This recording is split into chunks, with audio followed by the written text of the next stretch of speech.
I gotta plug in my heating pad. No data. There it goes. Okay. Hello, hello. Whoop. Trying to plug in my heating pad. I can't do it when I can't see.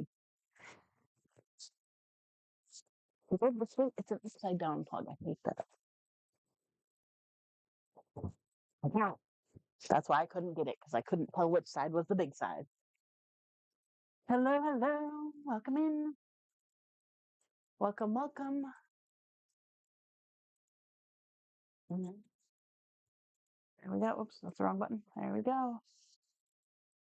How is it going, everybody?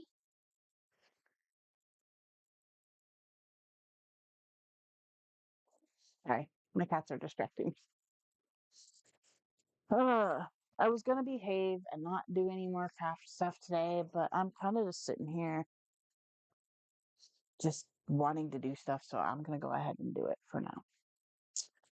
Um, I've got projects to get started, and I'm gonna just do it. But in a little bit, I will share the exciting news with everybody.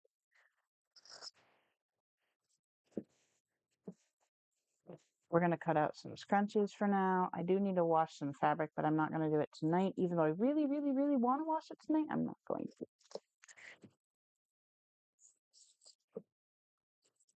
So, yeah. Got a little bit of a busy-ish day tomorrow. Um,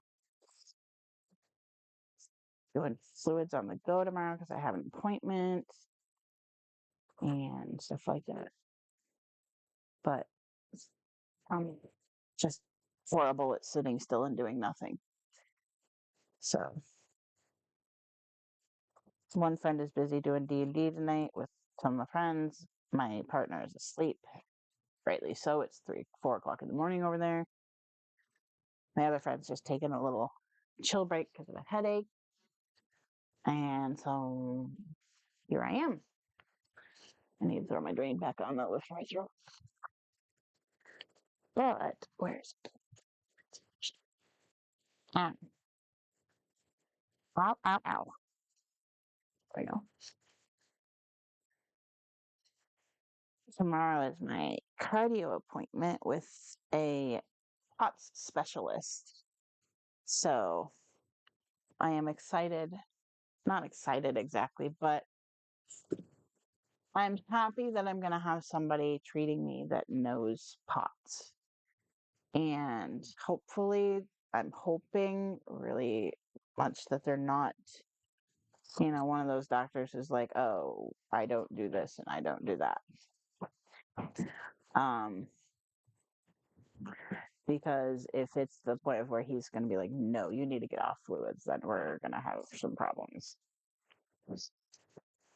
I will quickly fall back into my passing out multiple times a day.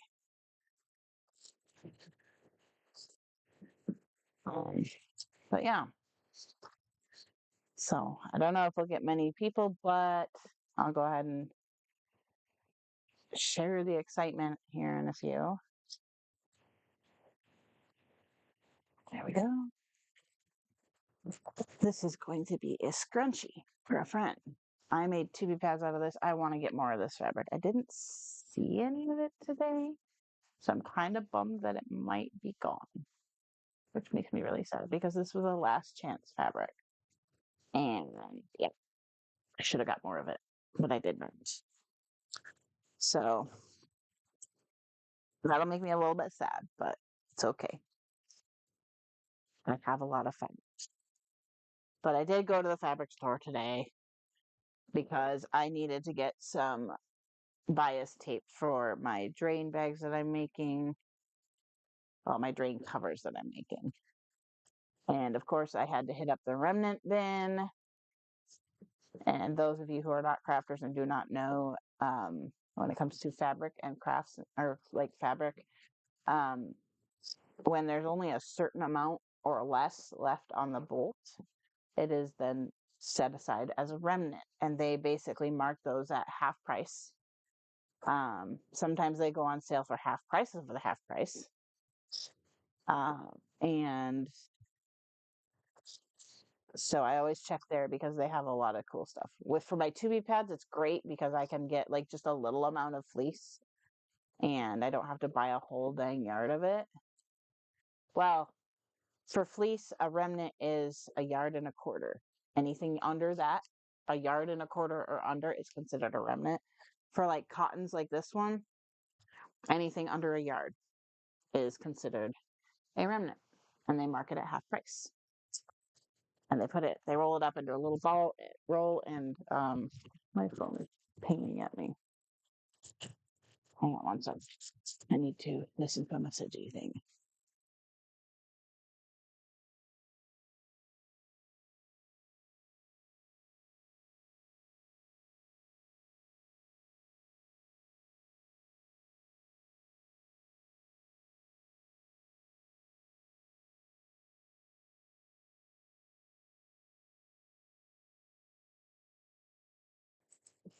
Like, I never know with that with this person if it's going to be something y'all can hear or not, and I didn't want to let it be on the internet without her knowing.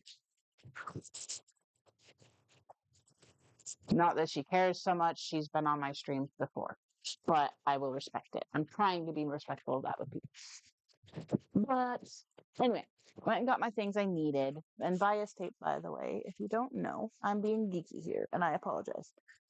No, I don't. I have every right to be geeky about this. Where did it go, though? Okay, there it is. Hello, Jennifer. But anyway, geeky things coming from a crafter. Belting for my new backpack that's arriving tomorrow. And what I'm using this for is to make my when they give you a feeding tube bag, they have this little like setup where you have like a little belt buckle thing and it holds it in there in place. I put that in this one like a week ago. I had a different one in for several months, but I put this one in like a week ago before I realized this backpack is now too small for everything I need to carry. For example, when I go out, like tomorrow, I'll need to bring a diaper just in case I need a diaper. I'll be on my feeding tube because I'm always on my feeding tube. I will be on IV fluids because we're going to be gone between 1, 2, or noon and 4, which is usually right when I run my stuff. So I'll be hooking up to that. And then on top of that, I have an EpiPen, my wallet. This pocket has charging cords in it for when I end up in the emergency room so I don't have to scrounge for them. So I have an extra phone charger, an extra USB-C charger. I have flushes for my IV. I have heparin for my IV in there. I have alcohol swabs. I have 2B pads. Sometimes I have extra formula on me, depending. So when I had tried this last time, I put in my feeding tube, my IV, and then I couldn't fit my diaper in there at all. And I couldn't fit anything extra whatsoever. So if I wanted to pack clothing or anything, nothing could fit in. I have just ordered a tactical backpack yesterday or a couple days ago. It should be here tomorrow because I have to have a certain height for my IV. My IV, when it's all hooked up, is 16 and a half or 15 and a half inches. So a 16-inch backpack or a 15-inch backpack is not going to work. And honestly, a 17-inch doesn't really work either. You need that little bit of extra space because otherwise it kinks my tubing. Because when they say, oh, it's a 17-inch backpack, that means this part. The biggest part, that's the 17-inch part. This is a good 2, 3 inches shorter, you know? So it makes it really a struggle for me. So I bought a tactical one that's like 19.5 inches.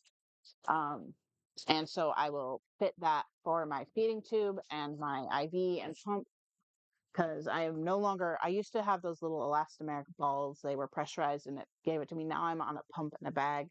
So I like it better because it has a longer tube and I don't have to wear an extension on my IV line anymore. The problem with the extensions is its favorite thing to do is sneak out and dip itself in the toilet or get run underwater or get stuck on things. So I don't like having the extension on if I don't have to. So that new backpack's coming. So that's what that was for. That's for making scrunchies. It's just a little bodkin. But I also got bias tape. Bias tape is just fabric that is cut along a bias, and it's lays really nice. Yeah. Yep. Yeah, and it's just like I have, most people are like the smaller the better. I'm not. I don't care. When I'm carrying this thing around, it's a 15-pound backpack or 12 pounds or something. It's a heavy backpack.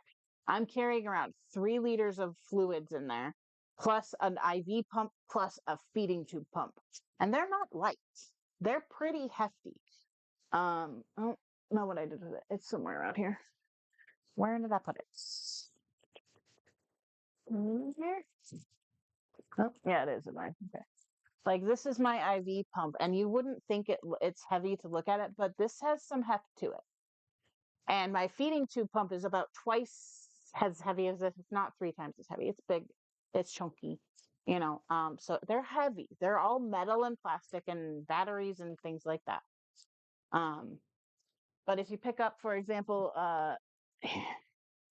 this is a 12 pack of batteries, of C batteries.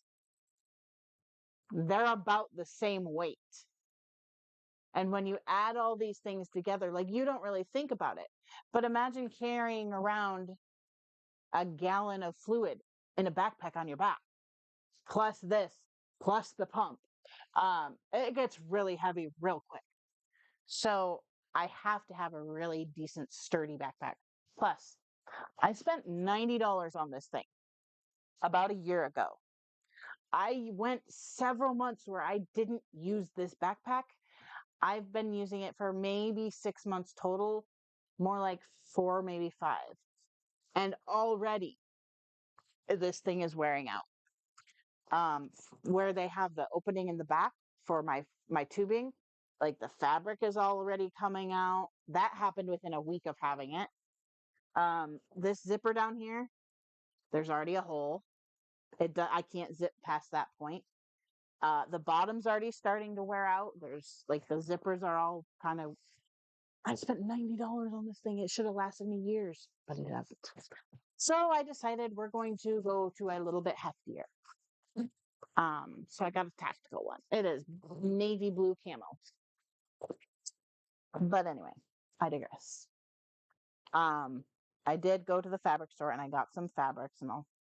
This one is just kind of a real pretty, like, it looks green to you guys, but it's like a dark teal color with like variegated in it. It's really pretty. It's a quilter's cotton, but so it's this nice strong one. Yeah, I paid $29.99 for mine, I believe, on Amazon. It might not be the greatest quality, but that if that's the case, then I save up and buy a better one, like a legit one. Hey, I got this fabric, and then I got 2 of these because they were both like 3/4 of a yard or almost a yard. It was only like 0.9. So I got both of them because I kind of want to be able to do a hat and a cover for my drain out of these. And they're like peacock feathers. This is called a batik. The specific way the fabric is dyed and all that, it's called a batik fabric. And they are some of my favorite fabrics. They're really sturdy. So I got 2 of those, same ones, but yeah. But then I found this one. And at first I completely glanced over this fabric. And then I'm like, nah, I'm gonna take a look at it. And then I discovered what it was, and I am like, yeah, I'm buying it.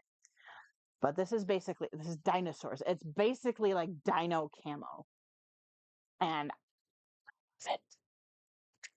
So I think I'm actually going to at some point purchase some black fabric, or honestly I might go with more of like a green navy. Like it's not really black in the background. It looks like it to you guys. It looks kind of black to you guys in the background. It's actually like kind of a navy-ish color. But either way, it's so cool. So I had to buy that because I have to. The funny thing is I haven't really seen this one in the store, and I'm in that store. This is the store I used to work at, so I'm like there. I would live there if I could. I love the fabric store. I have friends there that I worked with who are still there. We go in there, we just chat all the time. Um, I love that store. If I could be there every day, I would be. That's why I worked there. Even though they only paid $8 an hour and I worked part time, I still worked there because I loved it. It is to this day my happy place. So yeah, now I already finished what I was gonna do. Although I was thinking about refolding this one head or bandana, the sword. Ooh, I have a 20% off coupon. Yeah. Where? Oh, there's my paper scissors. FYI, if you did not know this, never touch a crafter's fabric scissors. Just don't touch them. Just don't touch them. Because yes, there is a reason for it. It is a good reason. Um, Cutting paper and things like that with fabric scissors destroys them. Yeah, I just got one for $29.99. There was one I was gonna get. It was like a red and black plaid. I was gonna get that one, but I opted to not get it because it was an inch shorter. So if you don't want to be bugged, don't bug him. My cats are hitting the we want to play phase. You want to play? Do you want your toy on? Hi, buddies. Have I shown you guys how Leo does high five yet? We're transitioning from high five like this to high five like that. He doesn't quite get it on my hand. He keeps going on my thumb, but he's consistently doing high five, and it's like I've trained him how to sit. I've trained him how to boop, which is literally just when I say boop, he touches his nose to my finger. Usually he touches his nose to my finger and runs it up his head. Um, but he knows boop, he knows sit, and he knows up, which basically means go up on his hind legs and just sit there. Sometimes he reaches all the way up to my hand and like stands, but he does also just sit up on his hind legs. And the reason I taught him that one is because that's how I met him. When I walked up to his cage at the shelter, he was sitting back on his hind legs with his little paws like this, just looking around.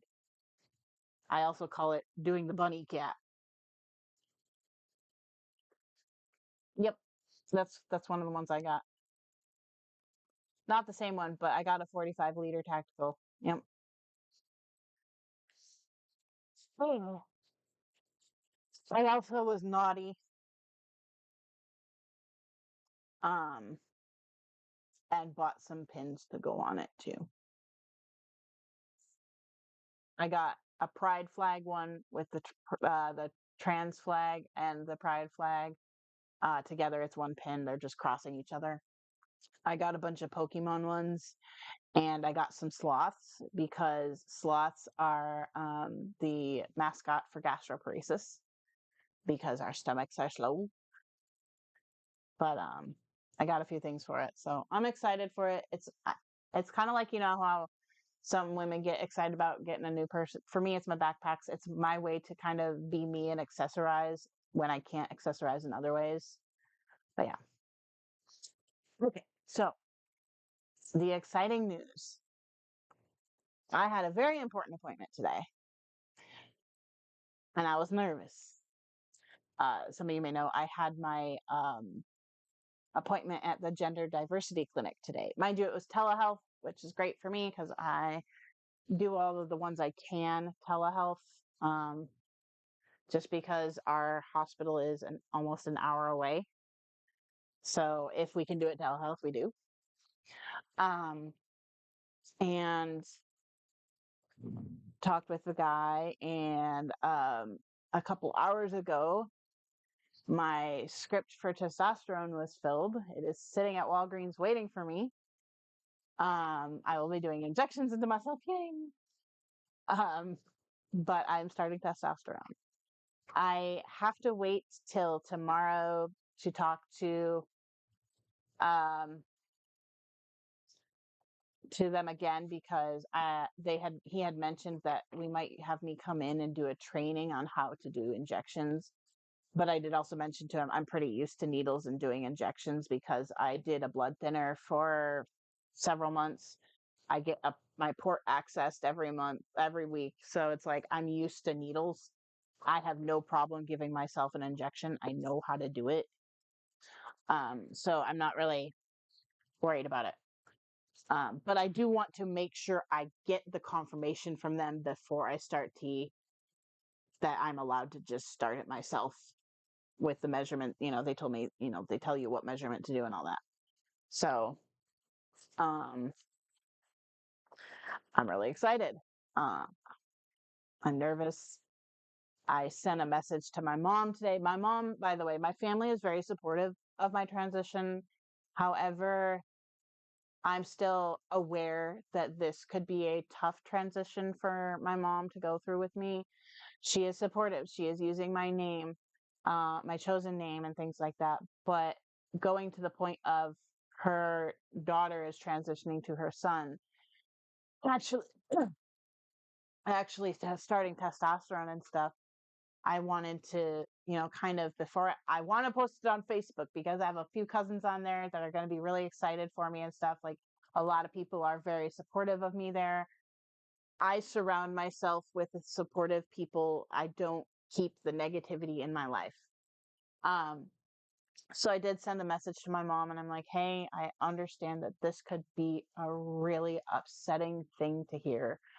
I wanted to do it on the phone with her, but we've just not been having the ability to connect phone wise for a couple weeks, and I didn't want to wait to tell her. Also, that would be a trigger for her to like call me. Like probably in the next day or two she'll call me. But before I posted it on Facebook, I wanted to personally tell my mother, and so I just let her know that hey, I'm starting testosterone. I told her, I'm like, I understand this could be a really hard time and really hard thing for you to hear. I want open honesty. I want to be open and honest with you and let you know and I want her to be able to express her feelings on it because so far she's been very, very supportive. But also, the next time I see my mother, I will have been on testosterone for several months and my voice is going to drop, my things are going to change, and I want her prepared for that, you know so I let her know, and I know I'm gonna, if she doesn't call me tomorrow night, I'm gonna call her, or by tomorrow night, like when I get home from my appointment tomorrow, like it's at 1:15, we're an hour away, so probably 3 or 4 o'clock I'll be home, and after she's done with work I will give her a call because I while I'm kind of different than a lot of trans people. I am not going to force my family into transitioning name and pronouns. All of them are at this point using Kai when they talk with me. My aunts, my cousins, like all of them so far have completely respected the name change. And we haven't been in a situation where they would need to use pronouns. So I'm not sure what they use there.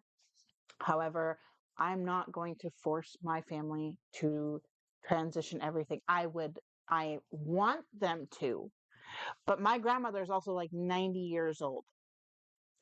That's a lot for her to go through as far as remembering things.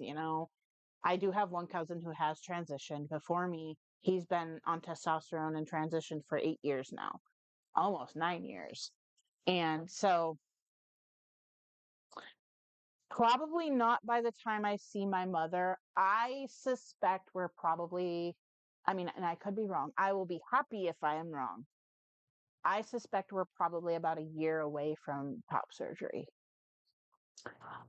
Hopefully they'll shrink down a little bit with testosterone, but I'm not holding my breath for that one. Um, but there's going to be a lot of changes. I'm going to probably have some facial hair. I'm going to have a deeper voice. My body structure is going to change to some degree. Um, there's going to be differences and I haven't seen my family in person since 2014 or yeah, I think it was 2014. So already I'm very different than when they saw me. A lot has gone on. Now I video chat with my family. I do lives on Facebook and stuff like that. I video chat with my mom and so, but, um, yeah, it's going to be a lot different for them. My grandmother is the one I suspect will have the hardest time with it, quite honestly. But given that I am not the first to transition in my family, and quite honestly, when my cousin transitioned, he struggled. My grandmother was like, it's like my granddaughter died, blah, blah, blah. It's like they did not agree with what was going on. But 9 years down the road, and Rowan is perfectly accepted the way he is. My family came around. My extended family has made huge changes in the last few years. Put it this way, I have an aunt that we really didn't talk to for at least a decade. And now he's turned things around so much, and seeing the change in her is amazing, and I am so happy for it. That broke my heart for years because my mom was kind of ostracized a bit from the rest of the family, and it hurt her so bad. She was so lonely and upset and missed her siblings so much, and seeing her hanging out with them all the time and the rest of the family, and it's just, I am beyond happy. I've talked to my aunt a couple of times, a few times since then. um my other aunt's reaching out to me more using Kai. Like, yeah, there's a lot of progress that has been made in my family. And when I came out, thus far, my grandmother hasn't said anything to me about it, but thus far, I've not had any negative comments from my family. Um, Sorry. Little cat, yeah. Funny enough, on the name Kai, I chose my name very carefully. Um, I went a lot on meaning with my name, and it came down to basically I was choosing between Miles and Kai, and Hannah had issues with me going by Miles. I then was going to choose Alexander because I've always loved the name Alexander. Um, but it's a very common name. It's kind of, unfortunately, as soon as I chose Kai, Kai became the very quintessential trans guy name, as well as Alexander. So yeah. But anyway, I chose my name based not on popularity. I chose my name based on the meaning and what it means to me. And Kai means, at least for the Hawaiian version of it, there's a lot of different meanings, but the primary meanings of Kai mean ocean. And my middle name, I'm going to go with Alexander. And Alexander means warrior. So I will be um, ocean warrior, mermaid, basically, merman. But for me, the warrior part means a lot because I am a chronic illness warrior. I fight daily for my life. I fight daily to for the rights to be who I want to be. I also am extremely connected to the ocean. I literally would live in, on, around water if I could. I am a fish. I love it. The ocean means a lot. It's beautiful. It's scary. It's gorgeous and terrifying and light and dark. It's just the creatures. I love everything about the ocean. So for me, when it became down to it, hi Alexander, the ocean warrior. Um, Jake is a very common one too. Yeah. Um, think names go in trends. My birth name is Brittany. I was born in the late 80s. Hello.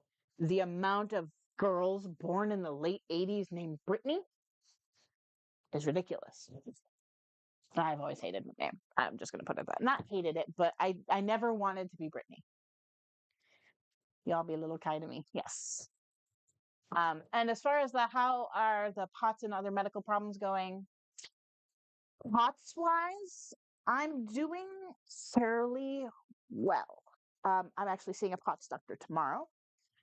The when we got me onto IV fluids on a regular basis, like we started out with twice a week, we then moved to 3 times a week, and then 4, and then 5.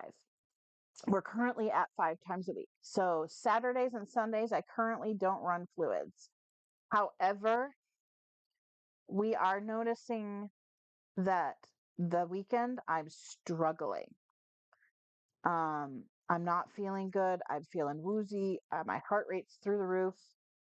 My balance is off. Like we're finding that I'm not doing well on those days I don't run fluids. I also don't pee on those days, like almost at all. And so I go through those 2 days. By Sunday night or by Sunday, it's awful. I'm back to dark pee, high heart rate, feeling woozy, um, all the things that kind of come along with POTS. My temperature regulation is completely off. So I start my fluids back up on Mondays. Well, for a while, it was just Mondays that were a struggle. It was that recovery day where my body is getting the fluids it needs, but it still has to catch up.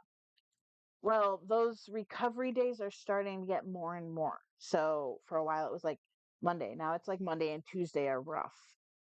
Now it's like Monday, Tuesday, and Wednesday are rough. We start to see that kick in. And I know how um based on A, my P, B, how woozy I'm feeling and how off my heart rate is. I can tell how if how the fluids are working. And we're starting to see that being peeing thing is starting to last Monday, Tuesday, Wednesday. This week I had a single wet diaper Monday, a single wet diaper Tuesday, and a single wet diaper on Wednesday. And I finally peed on Thursday. Like peed consistently on Thursday. And you wouldn't think that liter of fluid makes such a difference. But what you don't normally have in play is malabsorption syndrome. That is one of my problems. So my intestines don't absorb the same level of hydration and nutrients that most intestines absorb. So that's why I have a modified version of the feeding tube. I do my feed, which is normally plenty, have hydration for people, and they only have to flush, like 30 mils of water every 4 hours. Well, I have to go above and beyond that for a couple of different reasons. I have to do 2 liters or almost 2 liters through my feeding tube of Pedialyte and an IV liter of fluids. And the reason for the Pedialyte is because my potassium does not stay at a normal level. Partially because of my lack of ability to absorb things, and partially because I have this handy dandy little friend right here that drains my stomach. And your stomach acid actually contains a lot of electrolytes.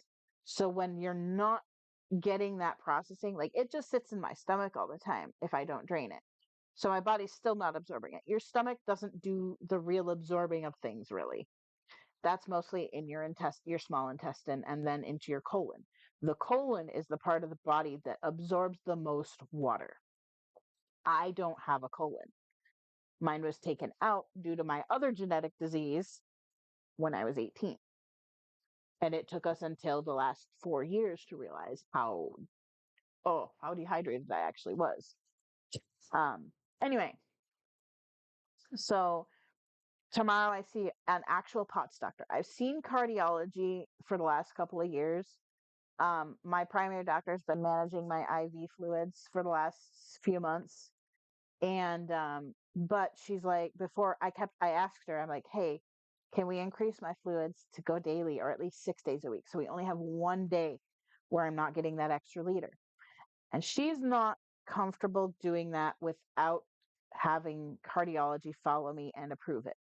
So she referred me again to cardiology. And because we then said, hey, this is for management of POTS instead of it being a let's get things diagnosed, I was then sent to the electrophysiologist. And those are the docs that really know and understand POTS and treat POTS.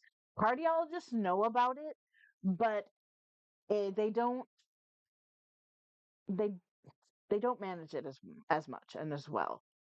And just so you guys are aware, POTS is not a heart condition. POTS affects my heart. It causes the high heart rate. But POTS is actually a dysfunction of the autonomic nervous system, which is the part of your nervous system that just does things automatically, like your blood pressure, your temperature regulation, your heart rate, your equilibrium. All of that is thrown off in my body. So I can be freezing cold when it's 100 degrees outside, not because I have a fever or anything. It's just that my body, oh, I'm so sorry, Simon. I covered up all your stuff. I sorry, baby. He has a special spot on my bed and I covered it up with my shit. And I'm sorry, buddy. Um, so my body does not regulate my blood flow properly. It does not regulate my heart rate properly or blood pressure, temperature. So, for example, those of you who do not know, POTS is called postural orthostatic tachycardia syndrome, meaning when you go from this to this, your heart rate shoots up by at least 30 beats per minute. Mine has literally gone from 70 beats per minute up to 190 beats per minute. Now, mind you, for me, 190 is pretty odd, but it is very common to go from 70 to 130 or 150. So when that happens, usually you get really woozy, you get lightheaded, you get, your vision clouds and gets gray and black.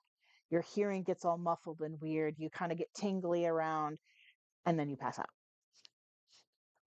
Not everybody with POTS passes out. Some people just get the pre-syncopal symptoms.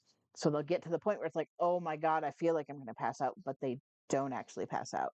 Either because they get to a position where they are starting, like they'll lay down, put their feet up. Um, I pretty much kind of, my body doesn't fully kick into the, hey, we're going to pass out soon. And it does that for a very short period of time and then I pass out most of the time.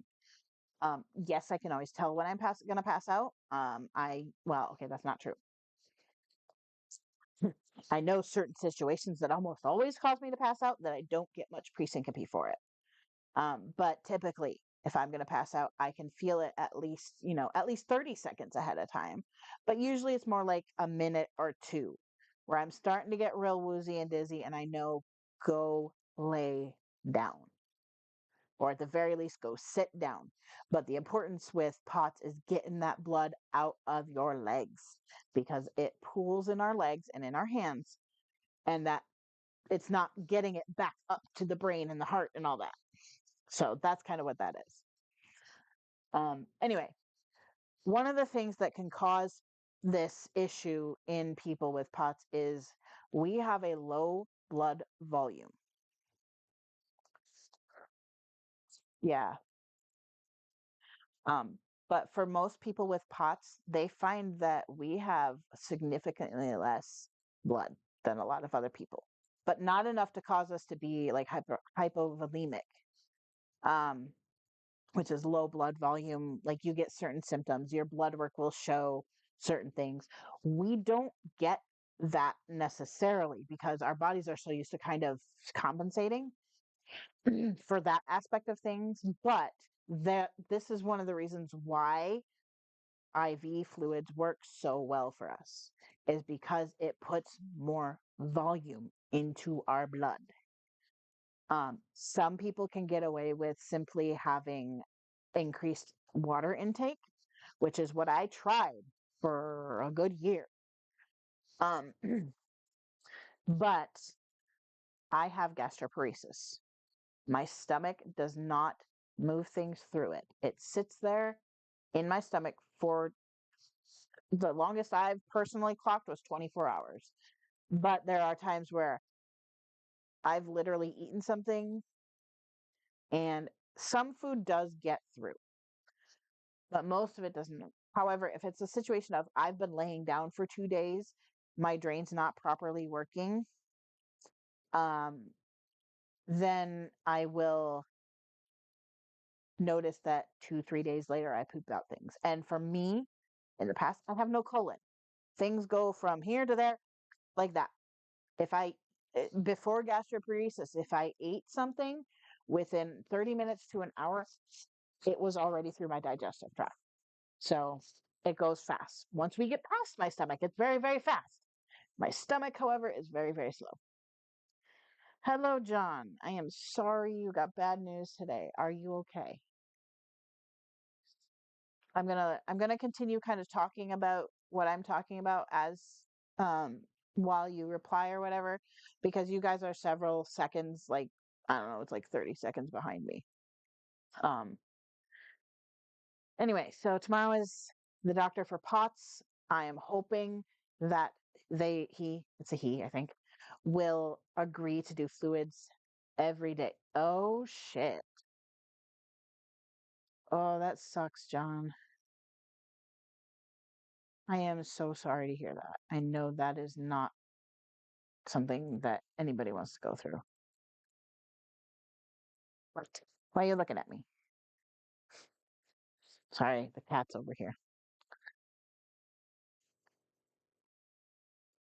Um, and to continue on with the update health wise, as it goes with the gastroparesis, that one is kind of being the bane of my existence at the moment.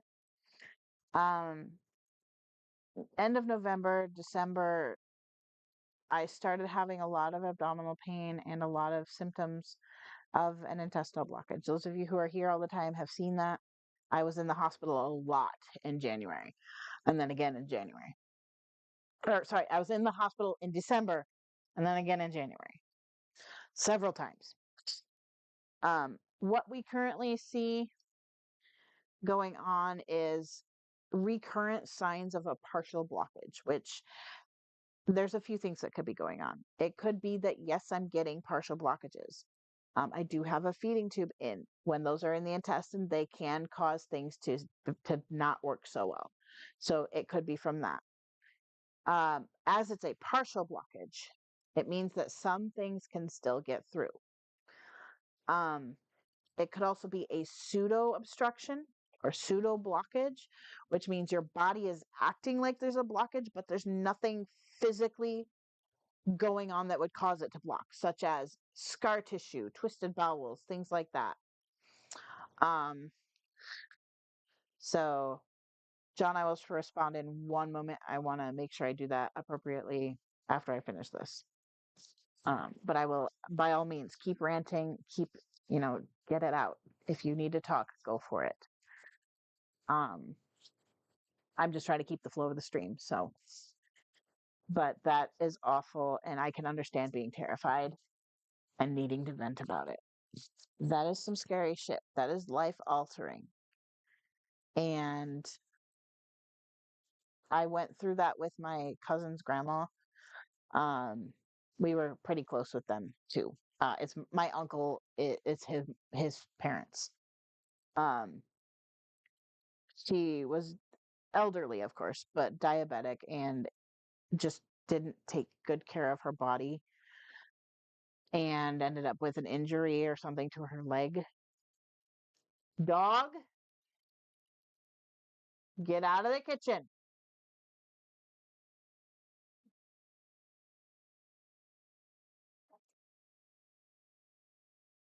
One second. I gotta call that roommate.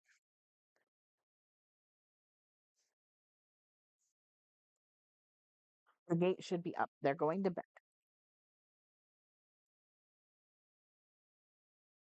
He may be asleep already, but the other one's not. I apologize for anything you might hear that's not great.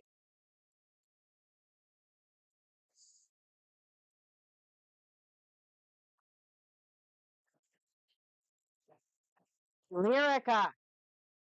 Hey! Call has been forwarded to.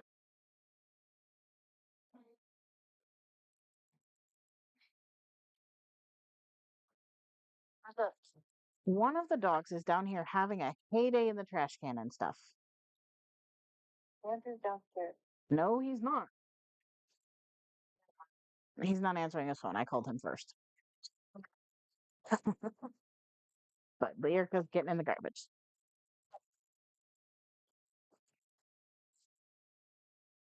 That's a whole other story for another time. Um, yeah.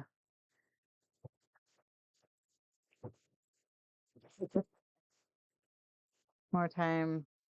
That the whole floor name after you. I know, right?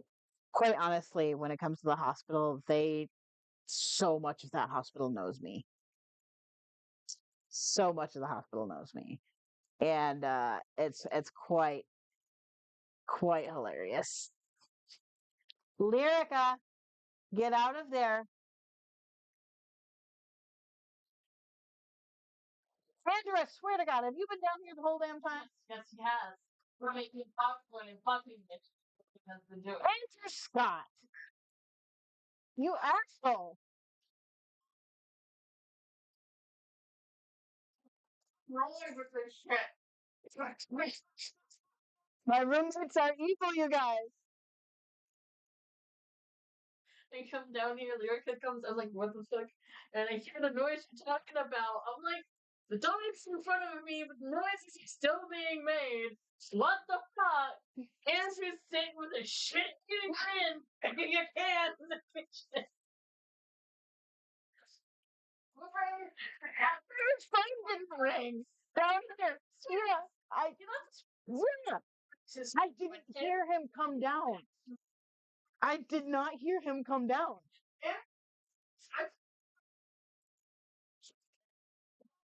That's what I heard a while ago. It's but it's dark, as far as I could tell. Get out of my room, dog. Come on, Lily. Dog, turn on the fuck Lily, guys. I couldn't tell that the lights were on. Hey, out.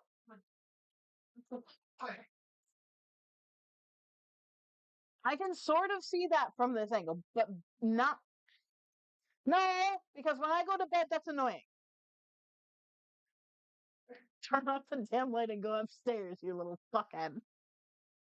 They leave him wide open. I understand that. It's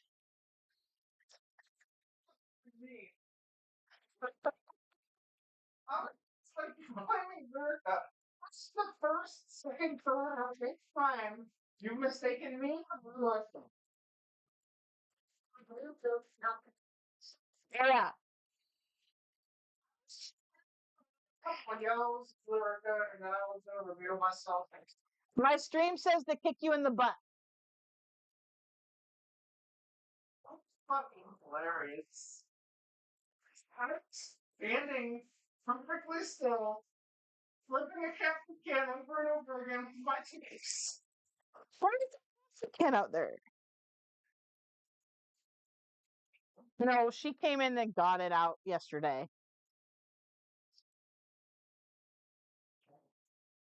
I leave the gate open at night because the cats go crazy. They play, they run. As soon as those dogs are locked upstairs and the lights get turned off, it's time for the cats to roam because otherwise they spend 90% of their time in my room. So I leave it open so I don't have to get up in the middle of the night because they're jumping the gate like crazy and waking me up. Because no offense, Simon is a 20, or not Simon, Leo is a 20-pound cat. Nothing he does is silent.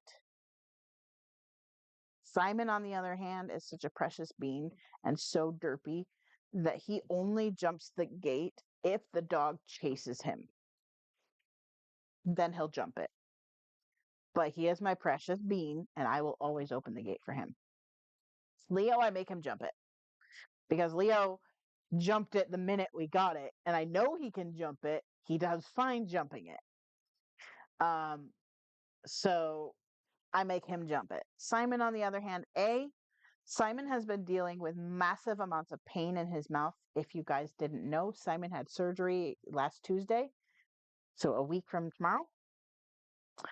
And so he's been, according to the vet, dealing with pain for probably a couple years.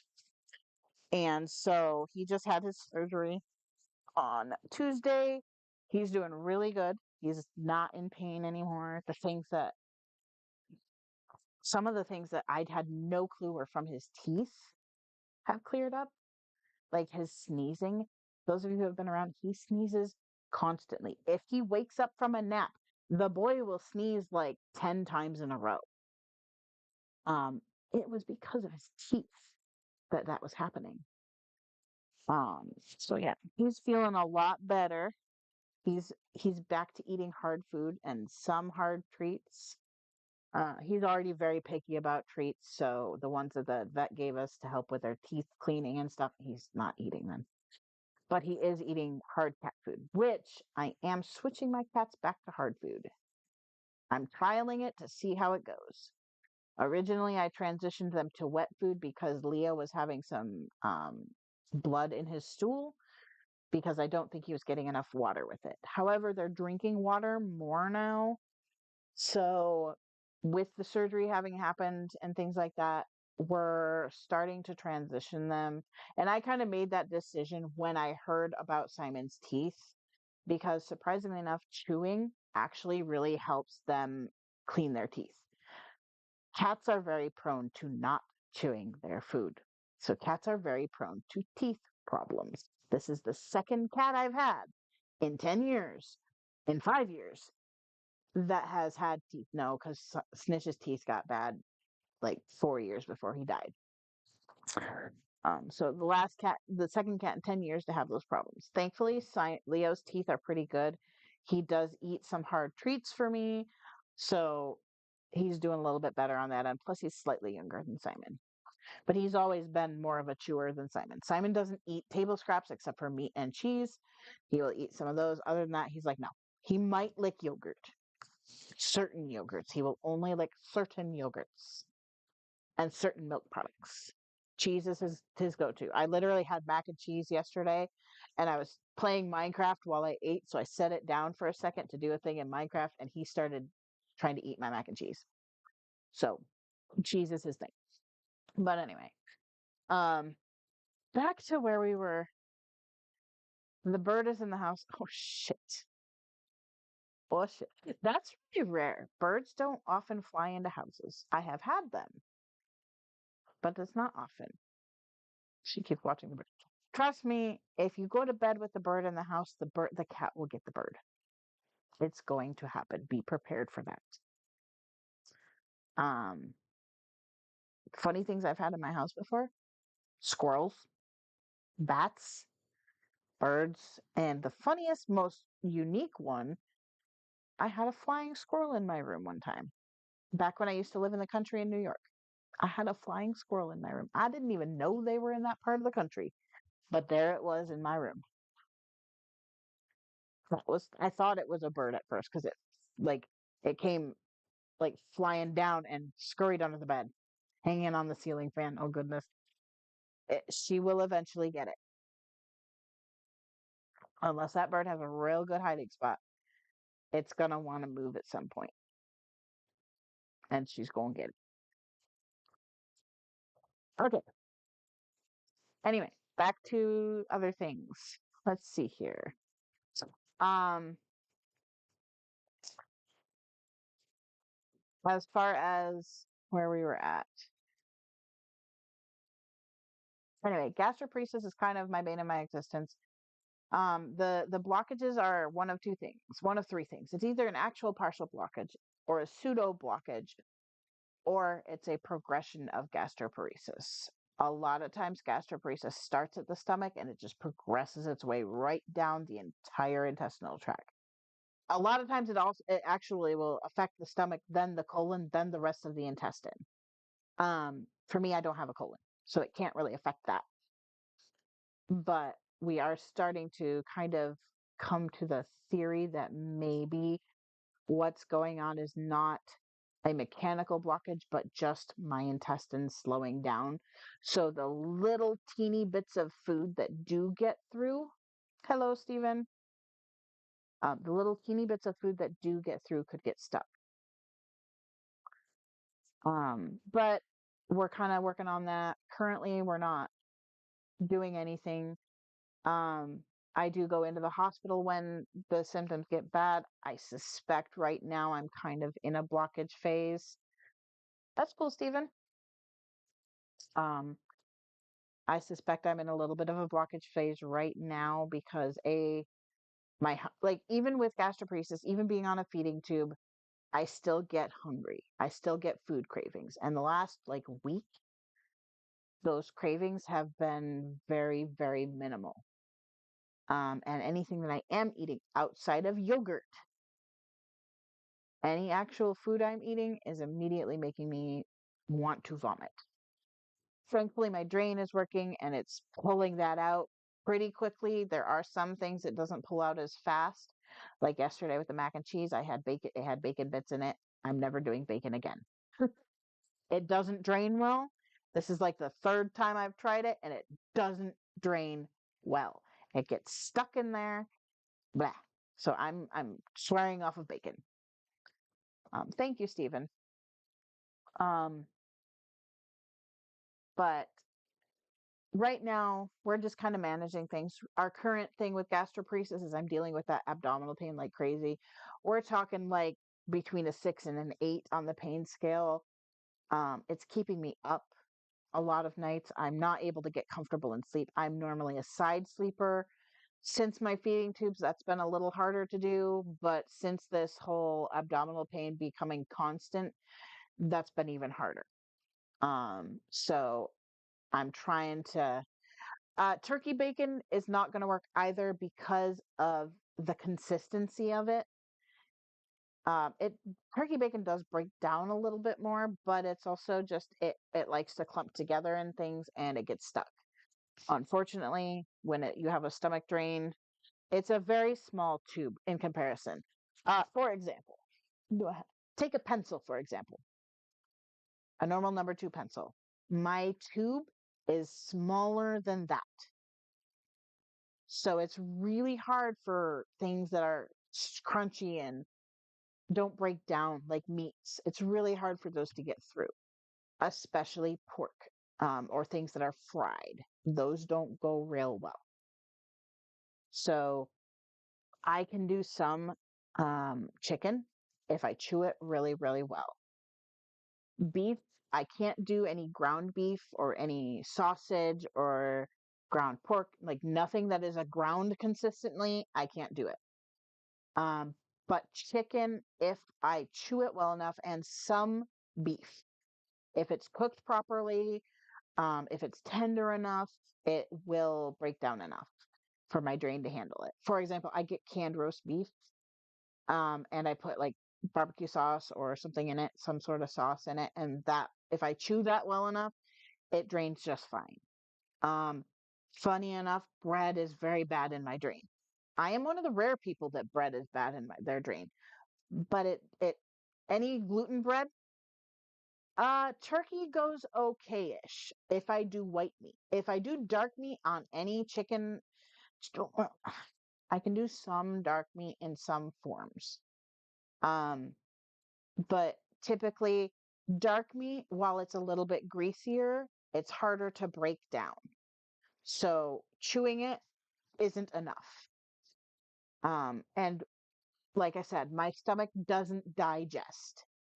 It doesn't digest anything. It sometimes can push some liquidy things through or really small things through if given enough time. But it typically doesn't. Even medication, like I had one of my pills that I took at one point, it was an extended release capsule. So the capsule itself dissolves in the stomach acid, but the medication is designed so that it doesn't all release at that point. So when I was in the hospital at one point, I took this medication orally because this one was an extended release. It cannot go through my feeding tube.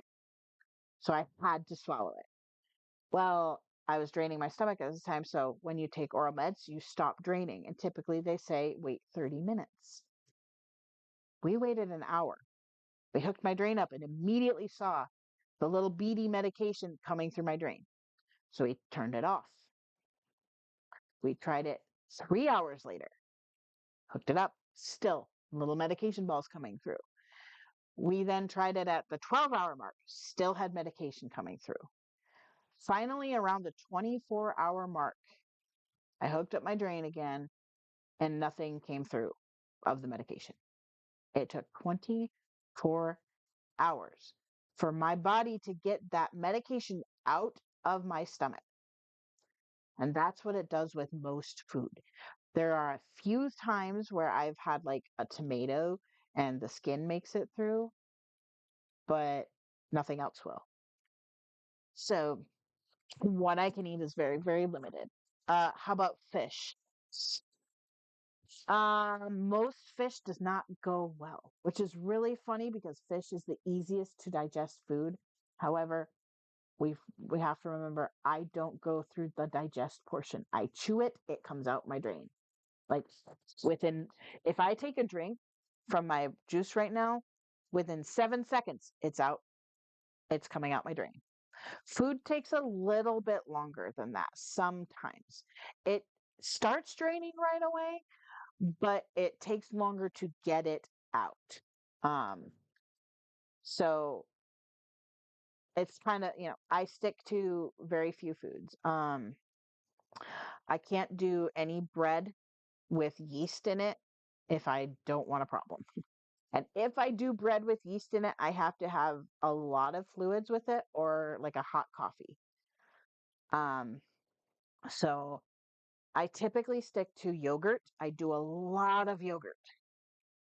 I do tomato soup with nothing in it but seasoning, just tomato soup. I can do broth. I can do like butternut squash soup. So long as it's not chunky, I can do a soup. Um, I can do pudding. I can do applesauce consistency. So um, I do get baby foods because it's different fruits, it's different flavors and textures, and I can do those okay. For example, I had a jar of sweet potatoes tonight. And I've been doing that before I even knew I was an AB, by the way. Jello is a no-go. Gelatin in general is a no-no. I have tried it in every different form. I can't do gelatin. Gelatin does not really truly break down. Technically, like Jello is a liquid, yes. It's considered a clear liquid. Um, but the gelatin in there congeals that liquid. It doesn't undo in time for my drain to get it. So it clogs up my drain. It moves through a little easier than like solid meat or something like that. But gelatin takes things in and swells up. So it, like, for example, if I eat gummy bears, most people think, oh, it's just going to dissolve. No, they suck in that fluid from my intestine or from my stomach, and then it clogs my drain. I can do a little bit of like Twizzlers.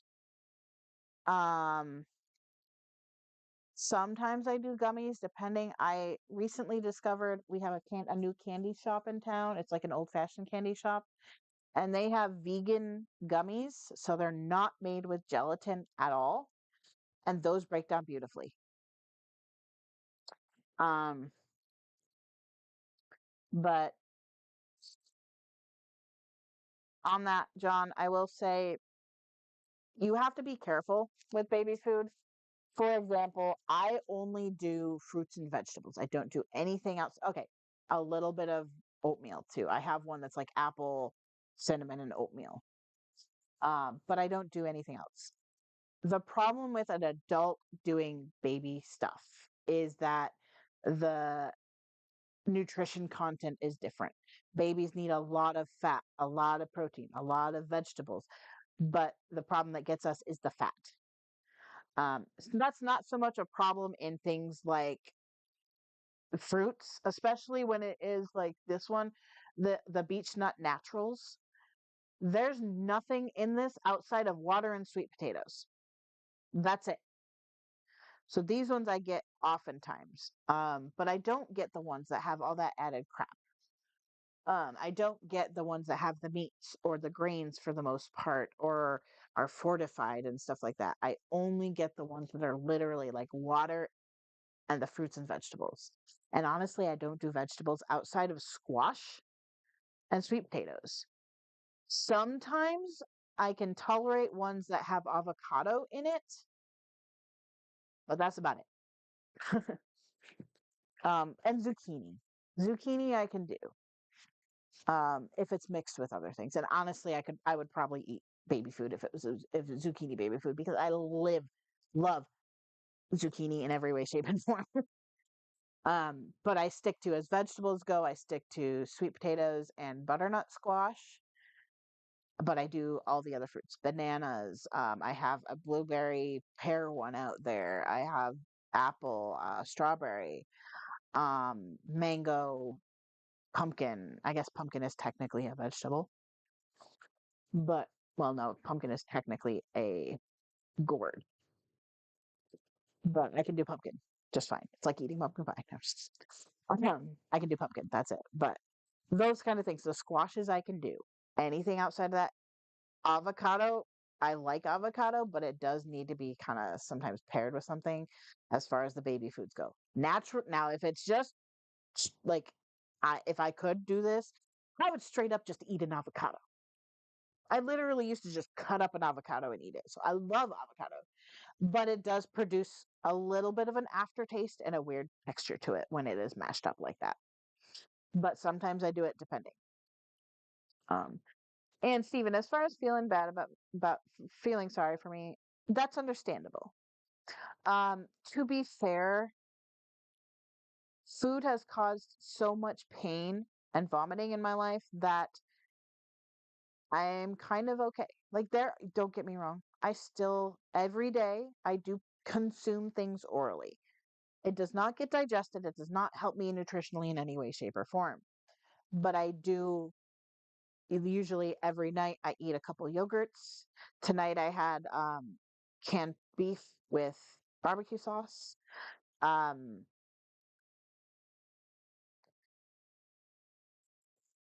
it's a starch technically, yes.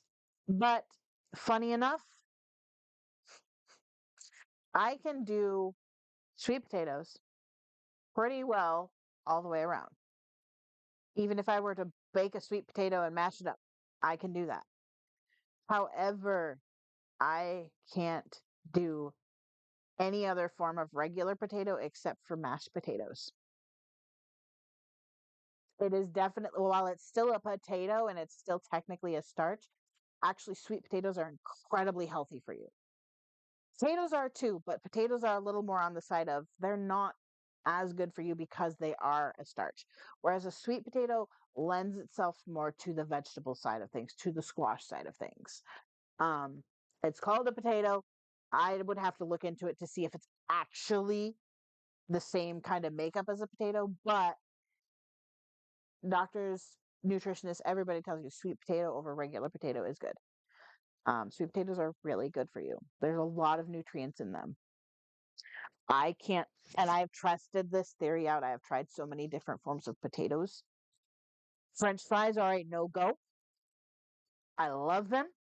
My stomach semi tolerates them. It doesn't immediately want to throw them up, but my drain absolutely hates them. The only thing I can actually do mashed potato wise is it has to be a really well mashed, real mashed potato. But basically, I'm stuck with instant mashed potatoes, which aren't as good, but they do the trick. You know, I throw that salt, that pepper, and that butter in there. Yes. And I throw enough pepper in there that it changes the color of the mashed potato. I do a lot of pepper on my food, which is really funny because I can't tolerate spicy foods anymore. Well, not to the level I used to. I used to be the person that would eat like freaking hot buffalo chicken wings and be fine. Not anymore. Not since the gastroparesis. My mouth doesn't tolerate it. I also don't know. I can't really handle sour foods anymore, which is really sad because I love sour things. Um, but I can't tolerate them that much anymore. I also have a problem with like more fizzy, spicy stuff like Coke, Dr. Pepper, root beer, like soda in general is pretty shocking sensory wise to my mouth, but it's more so than it used to be since the gastroparesis hit hardcore. It's weird. I don't understand it. I don't try to explain it, but yeah. But on that note, for me, this is my normal. If I am on a feeding tube and not consuming foods orally like I was, I am not in as much pain. I'm not vomiting. I'm not having that bloated belly. I'm not having so many different symptoms. And so there is a trade off. While yes, I miss food so bad. And there are days that I break down and eat the things I know are not going to go well just because I need to. It is biologically ingrained to us to chew and consume food. So when you take that away, it actually makes me go like nuts and insane. I will like flip shit. Like it's a weird mental space to be in. That is why I do consistently buy foods that I can consume and drain easily. So I do okay with it. I still get almost anything I can take a bite of. How it'll go afterward, that's another story. Um, but my biggest thing I miss right now is honestly broccoli. I miss broccoli. I miss French fries and baked potatoes, and I miss steak and beef.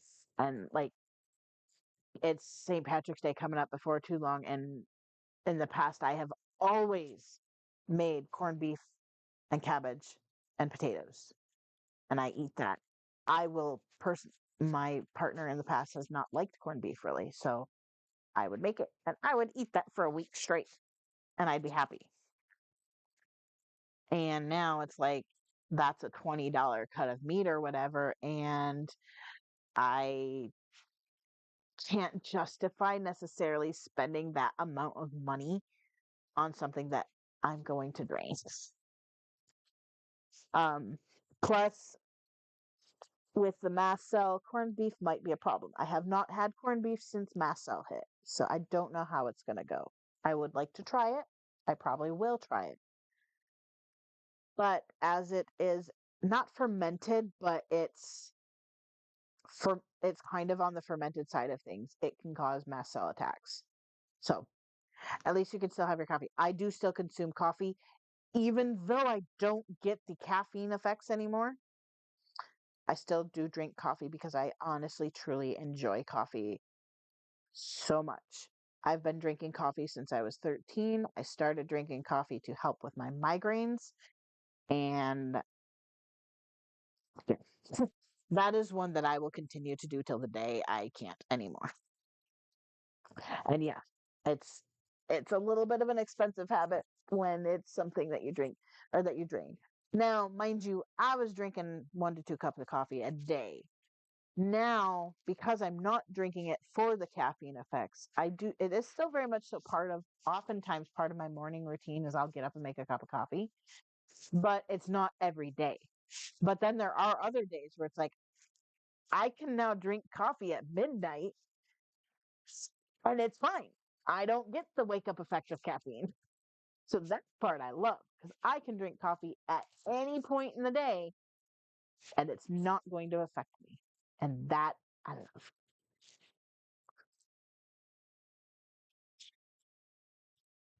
I'm with you there, John. I literally like this week, this past like 4 days or whatever. Um, I have not like it's been like today. I got till 9 o'clock or whatever before I realized, oh, I haven't drank a sip of water or juice or anything outside of my coffee. I did have coffee this morning. Haven't put a single lick of food in my mouth. Haven't had anything to drink, which is okay because it's given to me in other ways. but my appetite has been very, very minimal. My hunger cues aren't really there right now, which is a bit indicative of my blockages.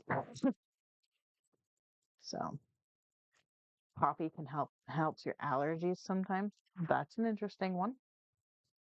Coffee is in the mast cell world. Coffee is typically a trigger for allergy attacks because coffee can have mold in it.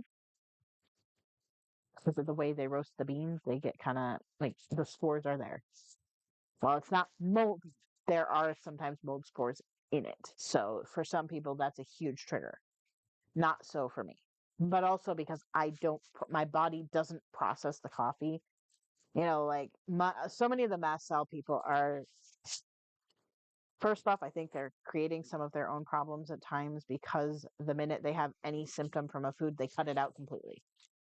And when you do that with mast cell, you are likely to lose that food possibly forever.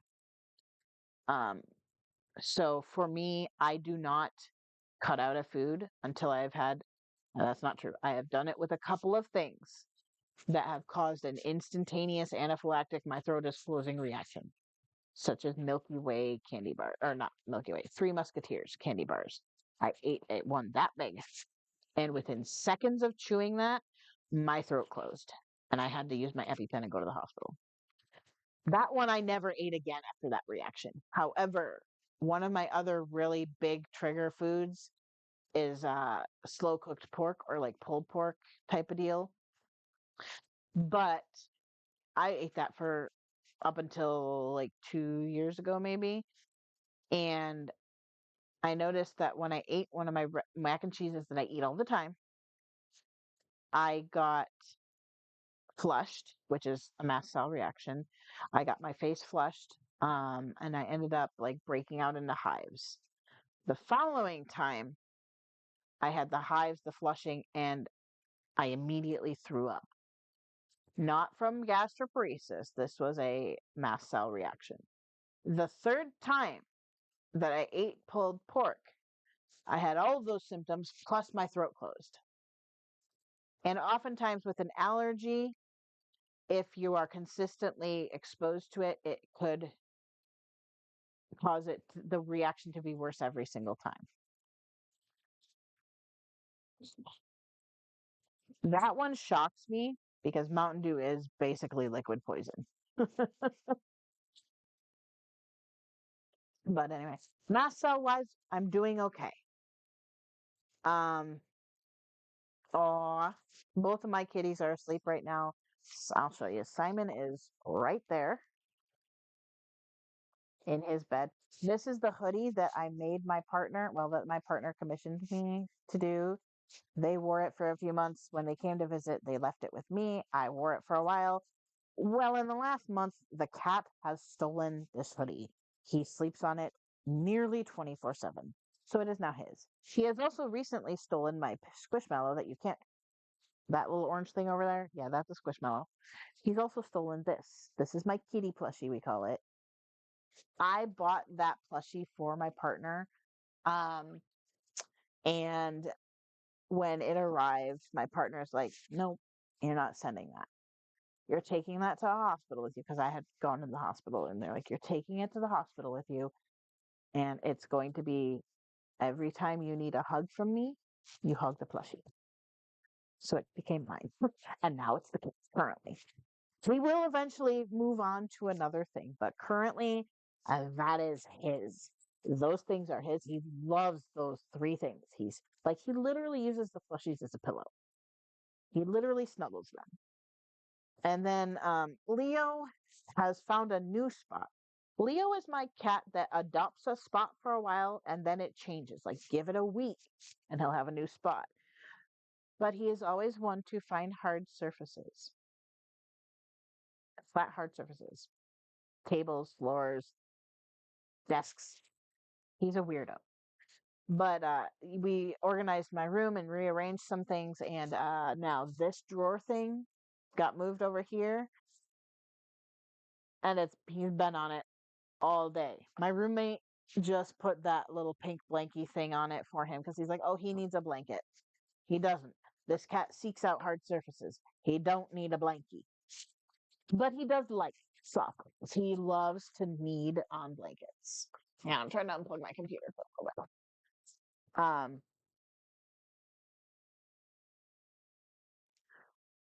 bit. Which they don't do. He doesn't do that all that often. The funny thing is he's also chilling in my room a lot lately. Which today I'm not hugely surprised about this. Today, for the next for 58 minutes, is snitch day. I call it snitch day. Those of you who have been here a long time know Snitch. And today is the 4th anniversary of his passing. I don't do well on this day. Normally, I am a sobbing mess. Thankfully, I had my testosterone appointment or the gender clinic appointment to distract me and excite me and make me nervous. I also have purposely stayed away from Facebook memories today. Um, and yesterday was also really bad for that. Facebook was like, "Here you go as a video." It's like, "Oh, check out the video you posted." It was of me telling everybody that we found out, or no, it was of me being like, "He's sick. We need to take him to the vet." That night we found out he had lung cancer. The following morning we did have to put him to sleep. So the 12th of February is a really rough day for me. However, it is then followed by the 16th of February, which is the day I adopted Simon and Leo. The same year. I literally only made it 4 days after Snitch passed. Normally people are like, "I can't love another animal." But for me, cats are like my spirit animal. Snitch was basically my familiar. Yes, I do believe in witchcraft and stuff like that. And he was I call him my soulmate pet. He and I bonded like nothing else I've ever had. Not even with these cats. But that void of having a pet in the house that, like I have Jimmy, but he's not a snuggle bug most of the time. He'd rather be in his cage. Not having a pet in the house was torture. I live and breathe cats. My first word was kitty. Like I have owned cats my whole life. And so being without that emotional support animal that was Snitch was so dark and gloomy that I couldn't function that way. And I'm like, I convinced my roommate to go to the Humane Society with me to look at cats because I just needed to touch cats. I'm like, I need to hold a cat. I have to do this. And we were literally just looking. We did actually, I was kind of drawn to online. I was kind of drawn to this sibling set. When we met them, they were not at all connected to me in any way, shape, or form. And then these two happened. So, but yeah, it's today's never a good day. There's a few days like that. I believe it's May 1st or May 2nd. I'd have to look at which one it is, but those 2 days I don't do well with. My uncle that I was super close with passed away. I don't do well with that day. So yeah. But so that the point to that was Leo is my cat that senses my energy. When I'm having a rough day, he is very close by. He is in my room. He is hanging out with me.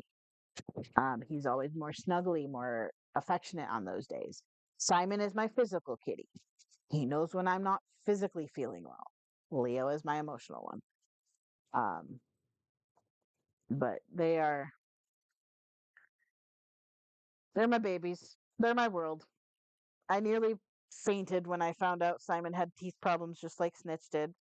I literally told him on the way home from the vet after his surgery, "You could stop trying to be like Snitch now." Because it didn't end so well for Snitch. Like we don't, because his tooth problem is the exact same as Snitch's. He just didn't have to have as many taken out because he wasn't as old and had it as long.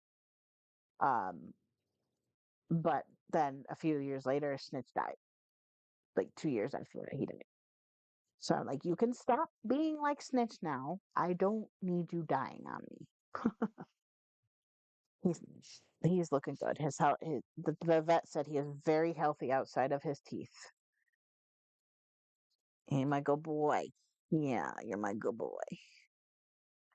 He is literally like since his teeth got taken out, he has been what I call aggressively affectionate, like to the point of throwing himself down on me or next to me and rolling on his back and demanding I pet him.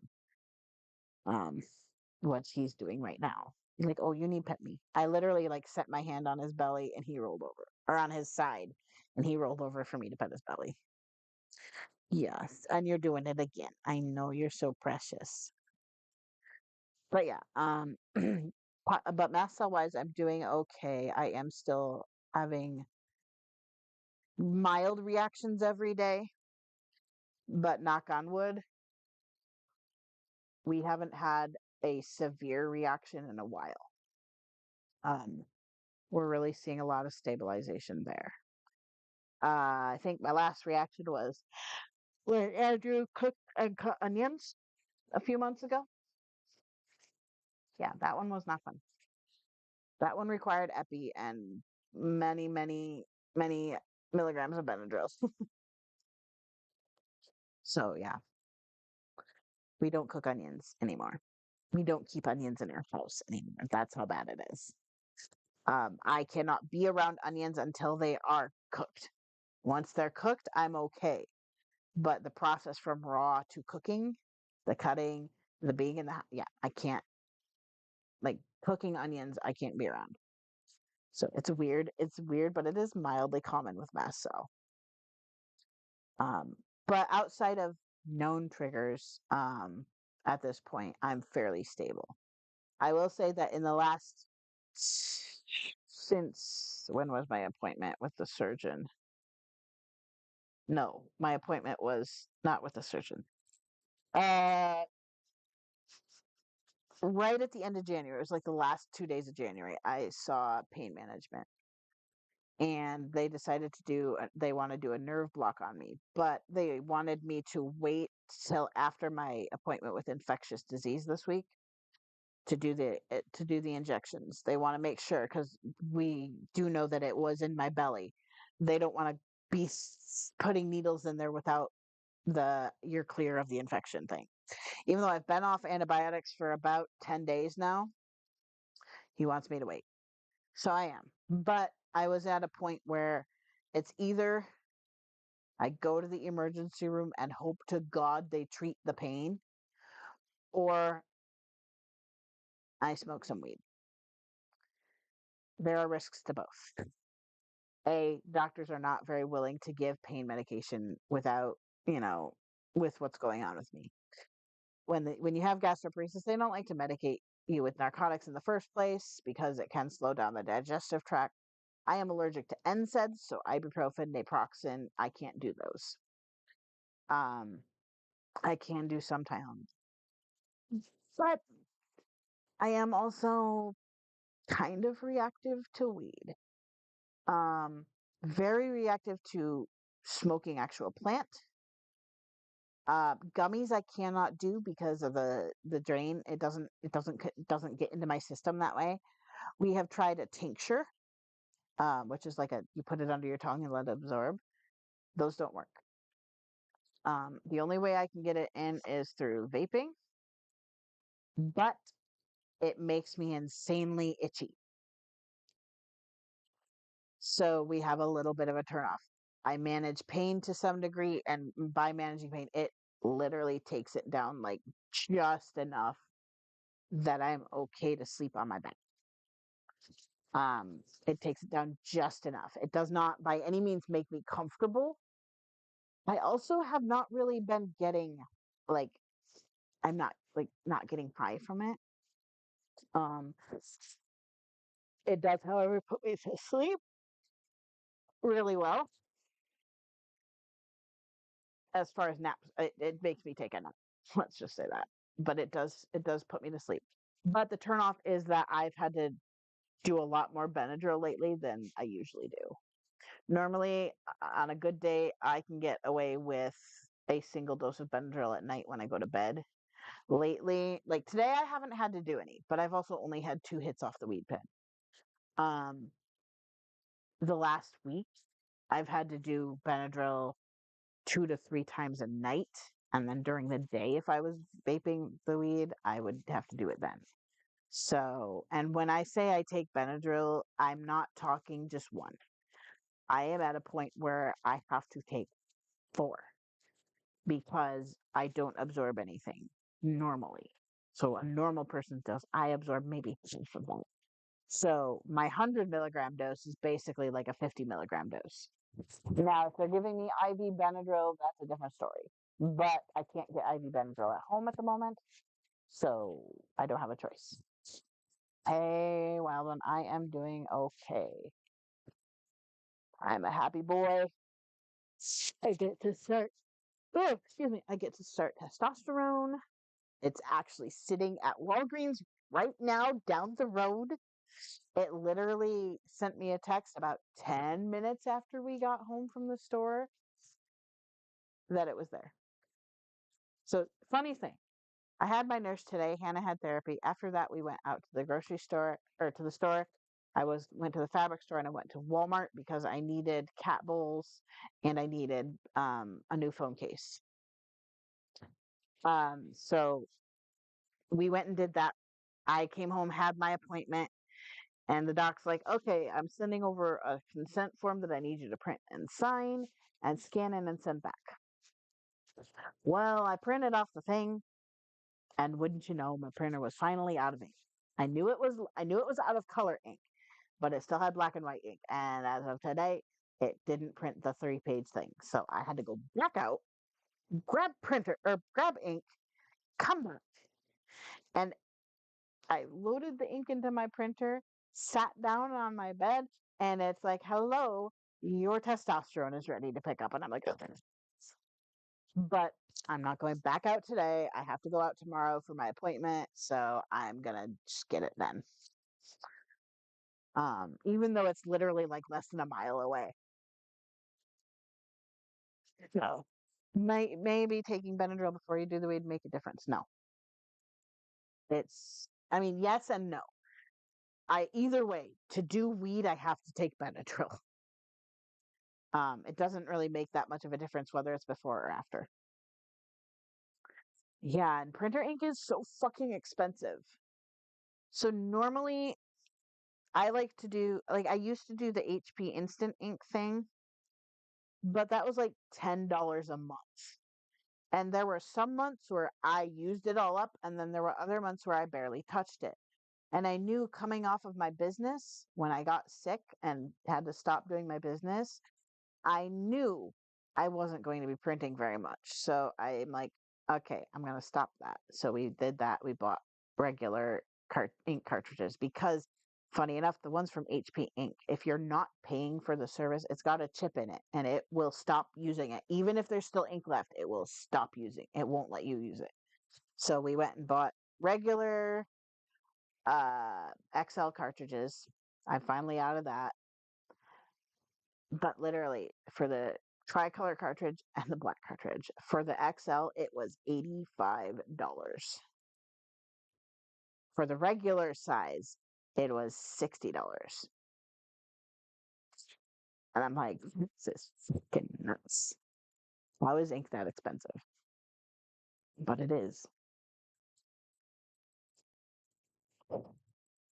Needless to say, before too long, in the next year or two, I'm going to need to get a new printer. This one was, when I got this printer, it's when I bought not my last computer, but my computer before that.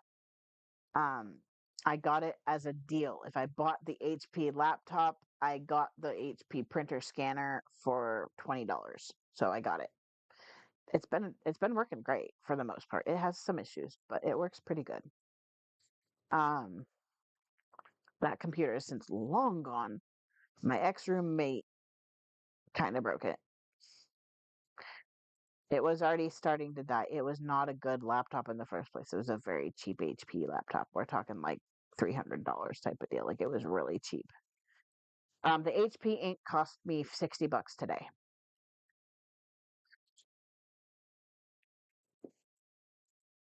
Um, But yeah, that computer died a long time ago.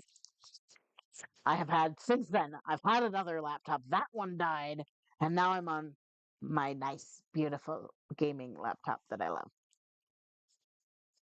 Probably shouldn't have bought it, but we were going to need to buy a laptop within the year anyway.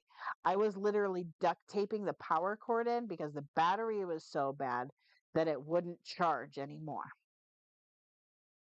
And then I was keeping it plugged in for a while. There was a plastic bit above the charging port that broke off, so the charger no longer stayed in there. So I would have to duct tape it in permanently. So when Black Friday hit, one of my friends bought my other friend a laptop because we wanted to be able to do Discord and gaming and stuff with them. So she bought my other friend a laptop. Well, I've like, you know what? I really need to start thinking about a laptop, and I'm gonna go for a gaming laptop so I can play games with y'all. And then Black Friday hit, and it was, I think, $400 less than when my friend bought it, or something like that. And obviously, I don't have 1,000 or $800 saved up or whatever it was. I think it's like it was just under 1,000 or just over 1,000 when with tax and stuff. I think it was just 1,000. I don't know. No, it was like no, it was 899, or it was like something like that. So it's just that I ended up having to use a firm to buy it so that I can kind of pay in smaller increments throughout the year. And they include the interest in that, which was like $100. I'm not really that worried about, having to pay off $100 like that. But we pay like $90 a month for it. It has been a godsend. This laptop, because I spend all of my time pretty much on the computer with my partner, like that is how our relationship is currently. We are long distance. We spend all of our time together online. And so having a decent computer was important, but add in the benefit of being able to game together. It's been really fun. I've gotten into Minecraft, modded Minecraft now. Baldur's Gate, I've started playing. I play Warframe. I'm starting to do D&D because of my laptop. Like, it's, yeah, the joys of having a limited income. Yes, it is. A lot of times it is. But I'm still going to have to get cartridges eventually anyway. And this thing still prints just fine. It's still in very working condition. Now, as an artist, do I want it to be able to do a couple of different things that it doesn't do? Yes. Like, I do a lot of like printing out like coloring pages and stuff, or I would do more so of this if my printer could print cardstock. It will print on it, but because it's thicker, it doesn't pull it through as well. So usually the picture falls it like is like an inch off of where it's supposed to be on the top or the bottom. So if I had a printer that could easily do that, that would be mm, perfect.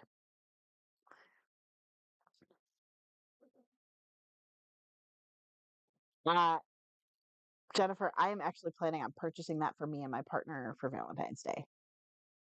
So either tomorrow or Wednesday, I'm buying that for both of us. We have a few other friends that play as well. We have one friend who wants to do a server for it for our Discord group. So it's definitely, I purposely have not looked at much Pal World stuff. I've seen a couple of trailers and am dying to play it. I love Pokemon. I played Sword, part of Shield. I'm currently playing Scarlet. Um, I don't play it all that often right now because me and another friend were playing it and my partner was playing with us. Like we were doing it all together. And she is selling her Switch and my partner sold their Switch. So I'm the only one with it right now. And it's kind of a bummer. I love playing it together. Um, it's currently on Steam for, I'm going to pull up Steam and look if it will. I don't know if it'll start right now. There it goes. Last I looked, it was $29.99.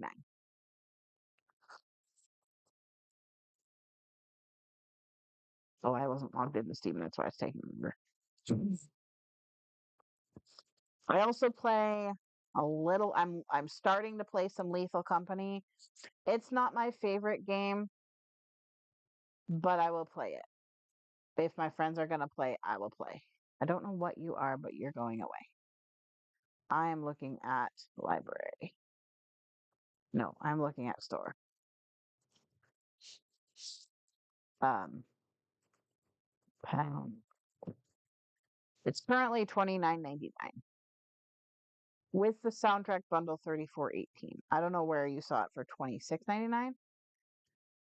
Um, but I will probably play it through Steam.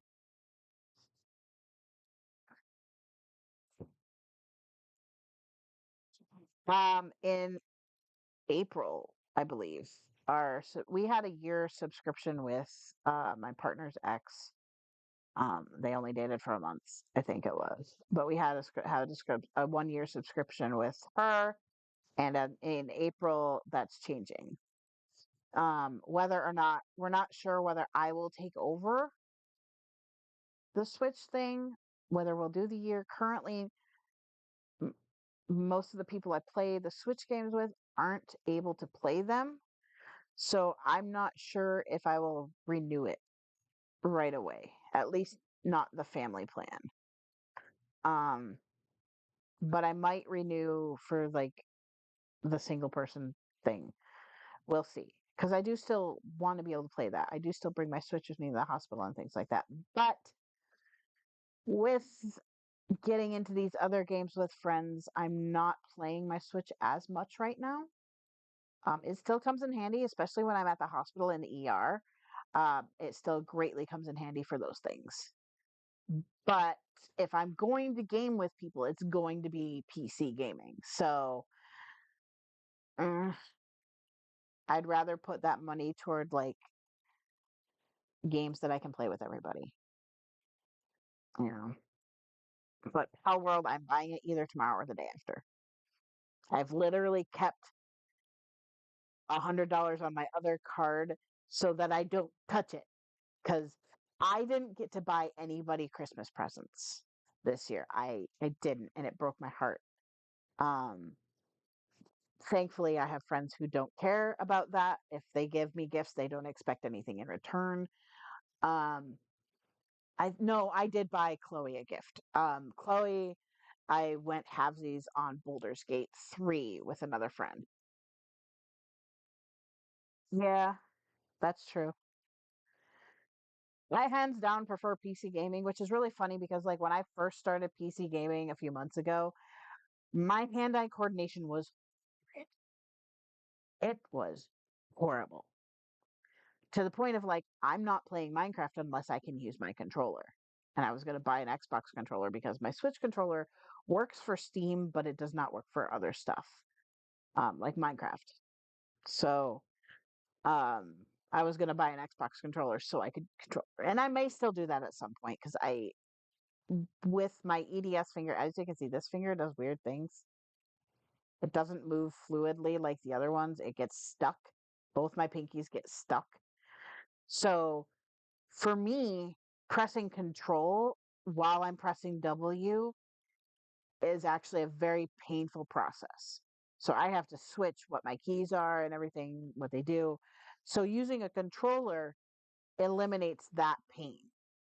So I may still do that at some point. My cats are begging for food right now. I may still do that at some point. But um for now I'm loving it. I'm really enjoying we're playing some modded Minecraft right now. We're doing Feed the Beast Revolution Revelations. Um and currently I have an armor that makes me speedy and I don't have to do the control button for the most part.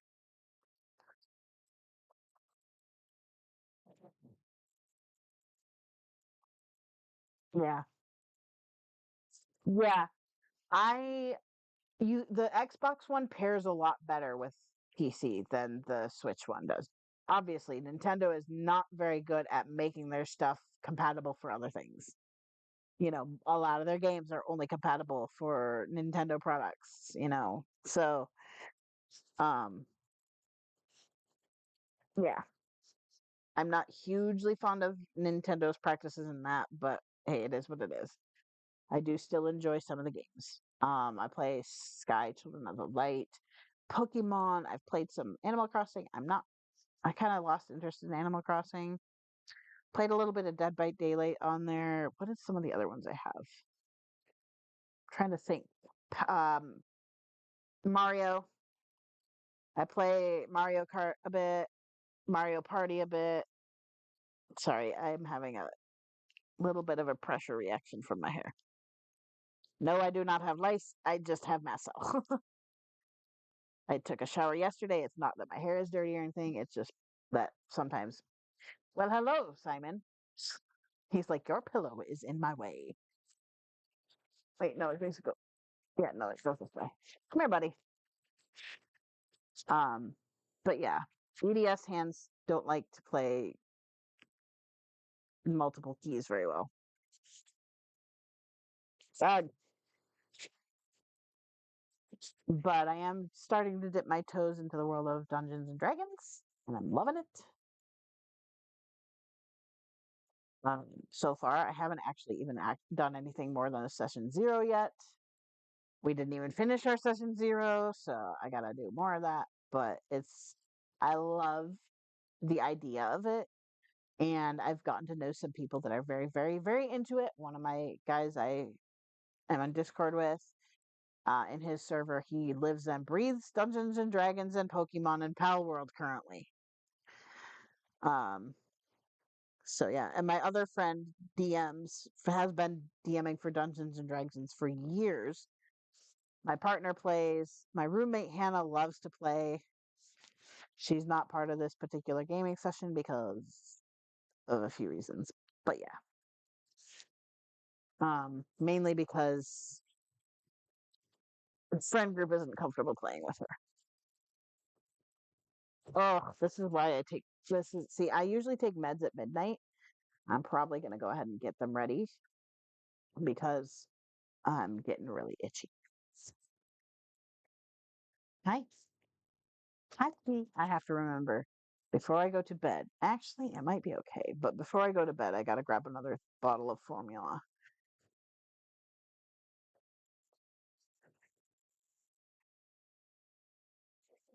Um,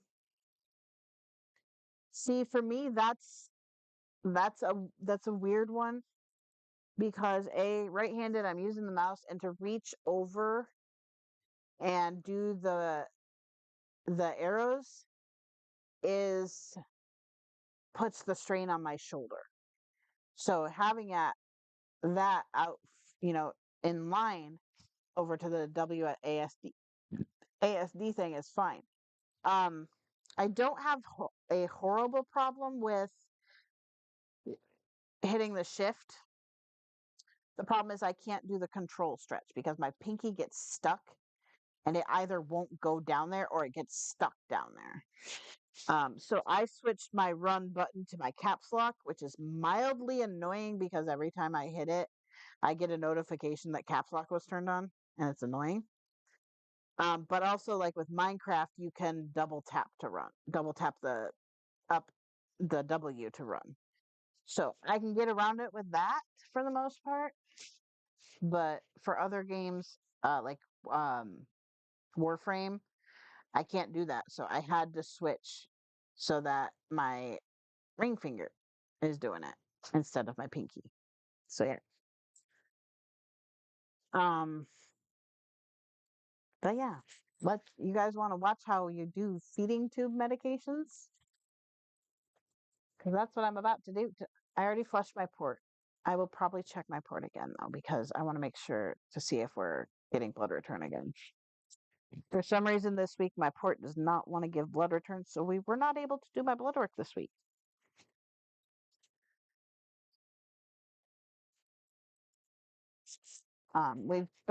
We took a break from weekly blood work once I stopped taking TPN and stabilized. And once my liver enzymes went down, my doctor's like, okay, we're good. You can, we'll just order blood work as needed. But since the infection happened, they've been doing weekly blood work. And now that I'm done with antibiotics, I believe this week was going to be my last week taking or doing blood work every week. But it might change because we didn't get blood work this week. The main reason for getting blood work is because A, we were watching my white count, and B, when it's been a little bit of a trend lately that I keep going anemic when I have anything going on. Like when I had my blockage, I went anemic. When I had my infection, I went anemic. It does eventually come back up, but it has been on the low side. So they've been watching it a little more closely. Hi, Leo. Funny thing about testosterone is it actually can cause your red blood cells to go high. So the fact that I'm anemic is kind of okay. But yeah, I know you guys want some dinner. Let me get my meds going. Actually, let me feed you first and then get meds going because you're going to be a pain in my ass. Not really. They don't really bug me.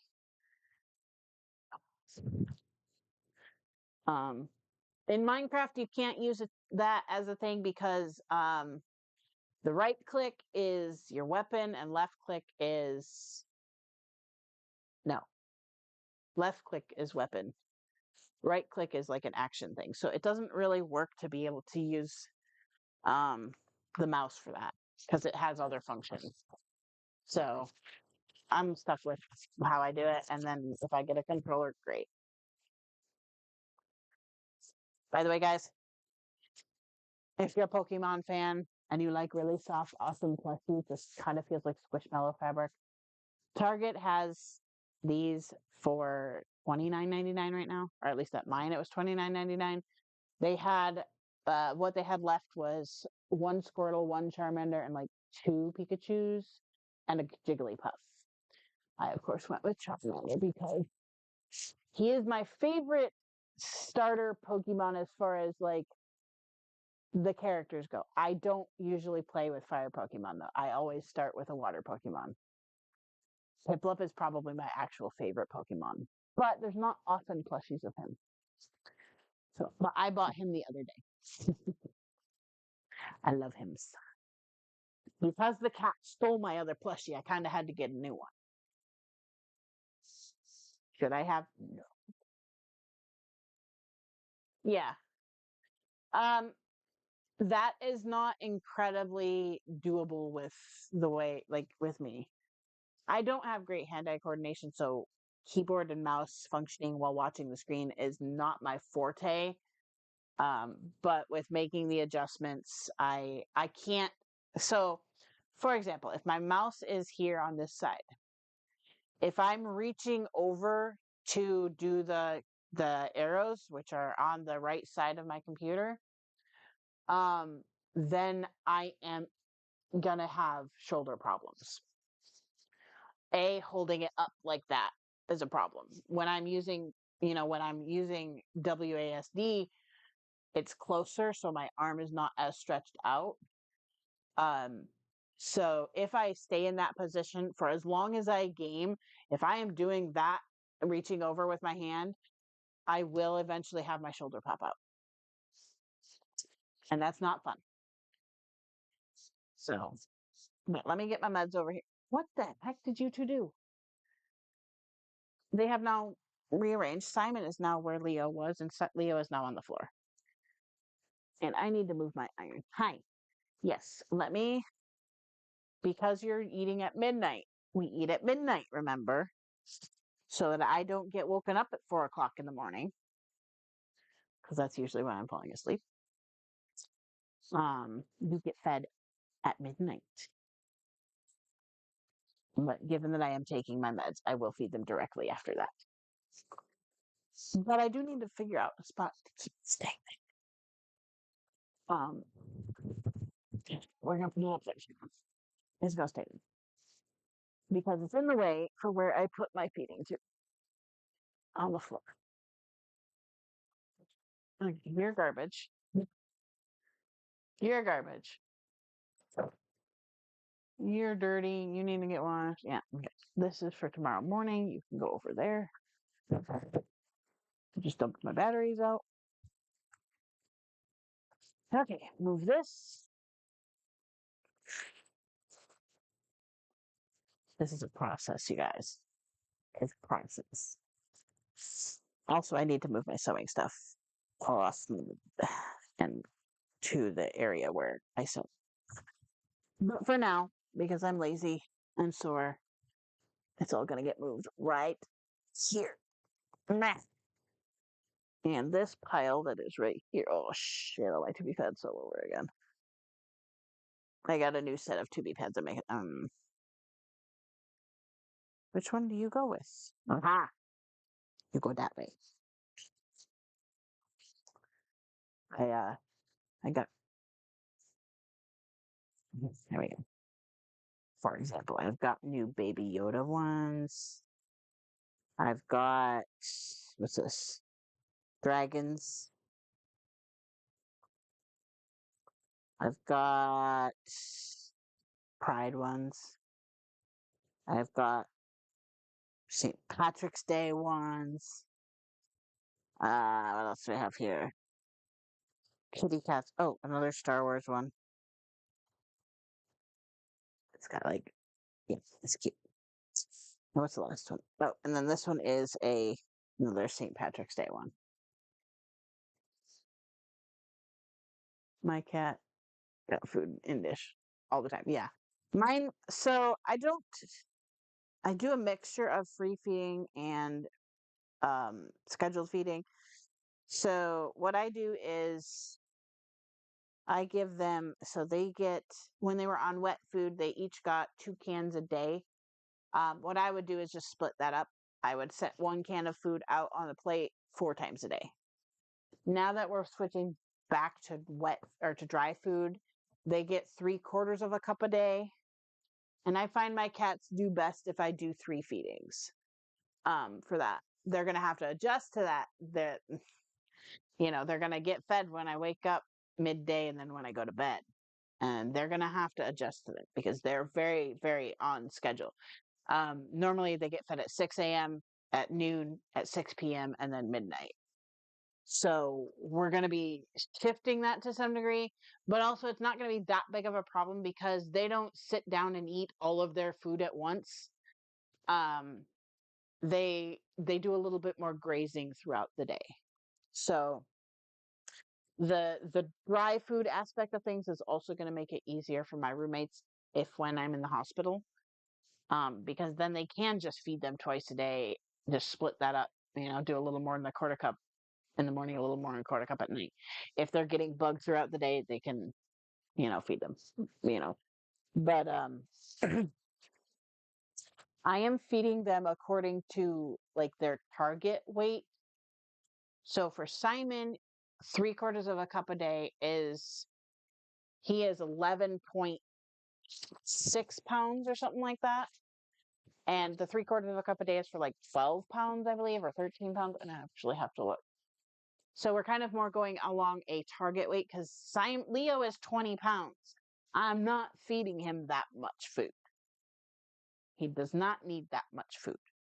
Now, if I'm noticing they're both consuming their food and still consistently hungry, then yes, I'll increase it. But right now, I'm kind of gearing their food for around 12 to 14, like between, 11 and 14 pounds, because that's kind of where we would like Leo to sit, is along the more between 12, 14, like right at the 14-pound mark. He's going to be bigger than Simon. He's a bigger cat. He's a tabby. He's chunky. He's always going to be bigger than Simon, but I would like to get him back down. The funny thing is Leo is not my main eater. Like, he definitely doesn't eat more than he should in a day, but he's chunky. And quite honestly, wet food wise, I was also feeding under the weight recommendation for him. I was feeding Simon's weight recommendation, yet this thing is 20 pounds. So, but I mean, at 2, Simon was 11, or he was like 10.9 pounds when I got him at nearly 2. Leo was 10 months old and the same weight. So for him to be, he was always going to be a bigger cat. But I give them food according to Simon's weight instead of Leo's weight. That way, if I'm noticing that Leo is still really, really hungry, I can give him a little more. The best way to weigh your cat outside of the vet is to step on the scale yourself and then step on the scale again with your cat in your arm and then subtract your weight from the weight with both of you. That is how I found out how much Leo weighed. And I've done this with Simon too to get his weight, you know. Recently he's gone from like 10.9 pounds to 11.5-ish pounds in the last year.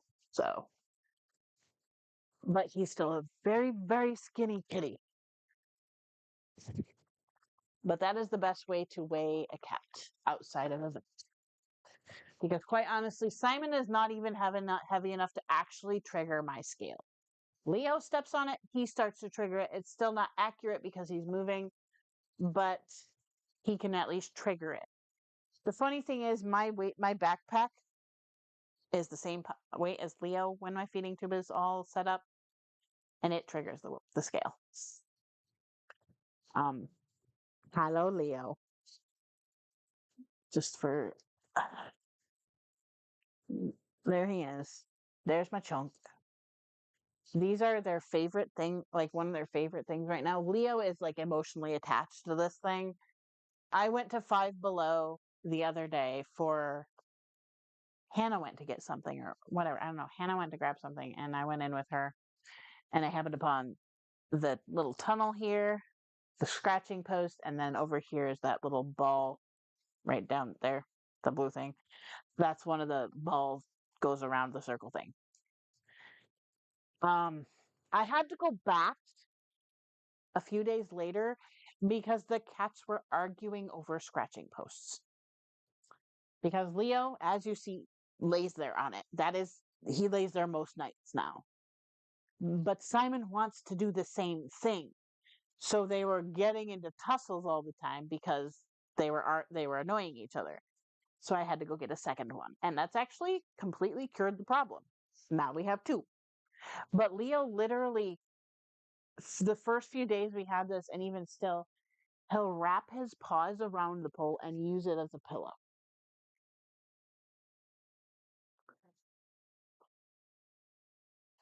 But yeah. Oh, if he doesn't let you hold him. Leo hates being held too. Leo despises being picked up. So does Simon, but Simon I can control because he's littler. Oh, so Simon just gets scared when you pick him up. Leo fights. He growls, he hisses, he doesn't like it. Trimming his nails is a hassle because he does not like to be picked up. Oh. I will open the gate in a minute. Okay. What does it say? Yeah, 12 is 3/4 a cup, so 15 pounds is where we go the next lap. They're both over here like, hey, we want food now. Do I have to feed you now? All right. I need to cut this open a little bit. Where did I put those? There we go. That works. Okay, here's one scoop for Leo. And one scoop for Sky. Come on, Leo. Come on, boys. Come on, Leo. Up here. Go. Simon. Leo, go get. Come here, you ding dong. Oh, my chunk. Here, go get food. Oh.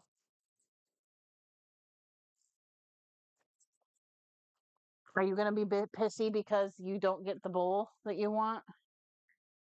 See, this is why I wanted to get two different color bowls for them. Because they do choose a bowl. And, okay, Leo, here, move over a little bit. Move so your brother has a little more room to eat. There you go, Simon. I may still. I fed Leo on the floor earlier, so you know what, Leo, my guy. There you go. You choose, boys.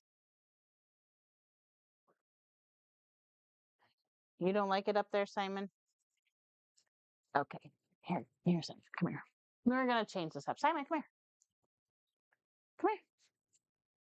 Simon. Hey, come here. Look. Come here. Come over here. There you go. Go eat over there. They're not used to this, so he wants it back on the floor. Okay, eat on the floor. I don't care. Leo will not let me hold him in bed at all. So this is the first day. I will probably give them wet food a little bit. Tonight I will probably lay out a can. No, it's all done. You go eat your food over there. I can slow feeder it for you. I can put it in your puzzle.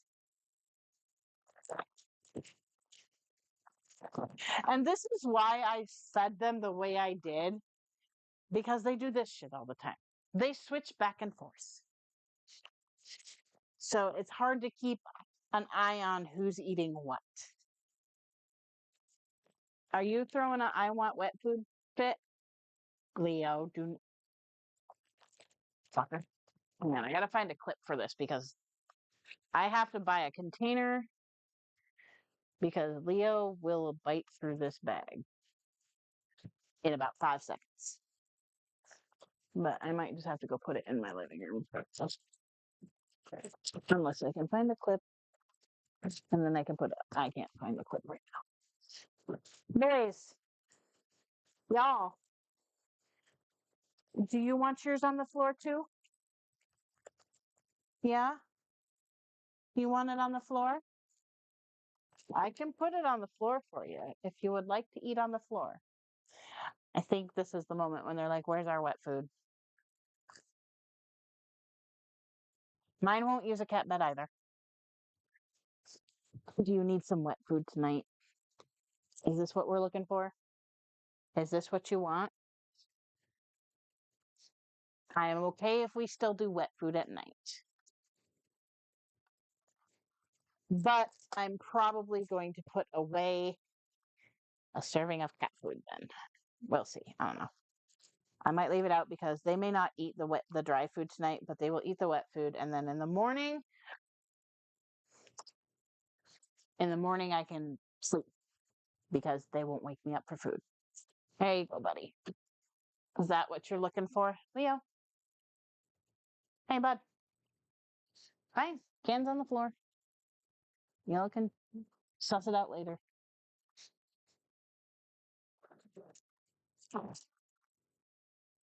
I'm going to do this though with Leo's. Before I do my meds, I'm gonna fill up his puzzle feeder thing. Not a puzzle feeder, it's just a puzzle. Like, it looks like this. It has little holes. You put treats in. What the heck is in there? And he knows how to solve this. He gets it every time.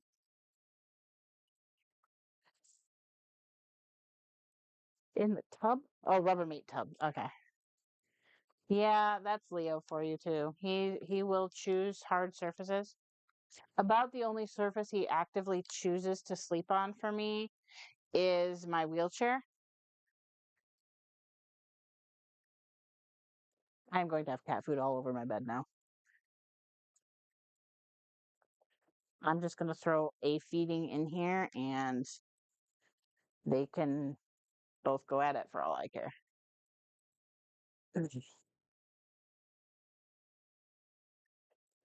You don't have anything. Okay. Well, let's put a couple in there, put some in here, cover that one up, put some in here and in there.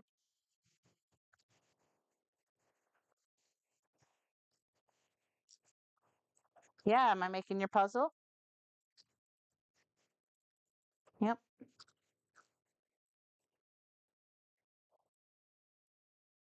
And there's that one.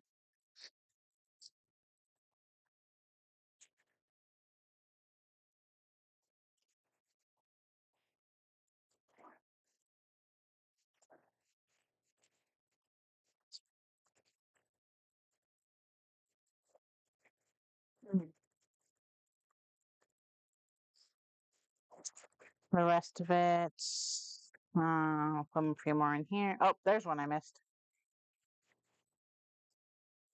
I'm like, I feel like I'm missing something. I was. I'll put a few more in this thing. Here. Oh, those ones are dumped into that. Whoops. Oh, well, that's okay. I'll just throw these in there. And then we have a puzzle for him. It usually takes him about 5 to 10 minutes to get this all cleared out. And Simon's starting to show interest in it. Now I've got cat food all over my hand.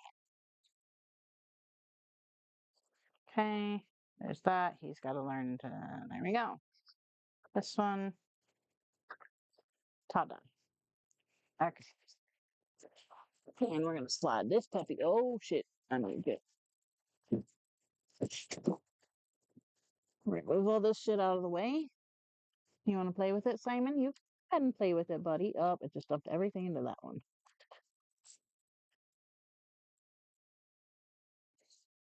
Same with this one.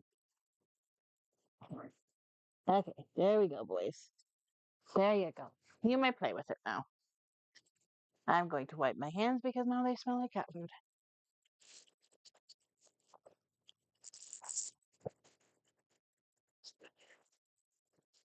Now they get a choice. All right, med time. And then I gotta put food out in the living room because Leo will get to it overnight.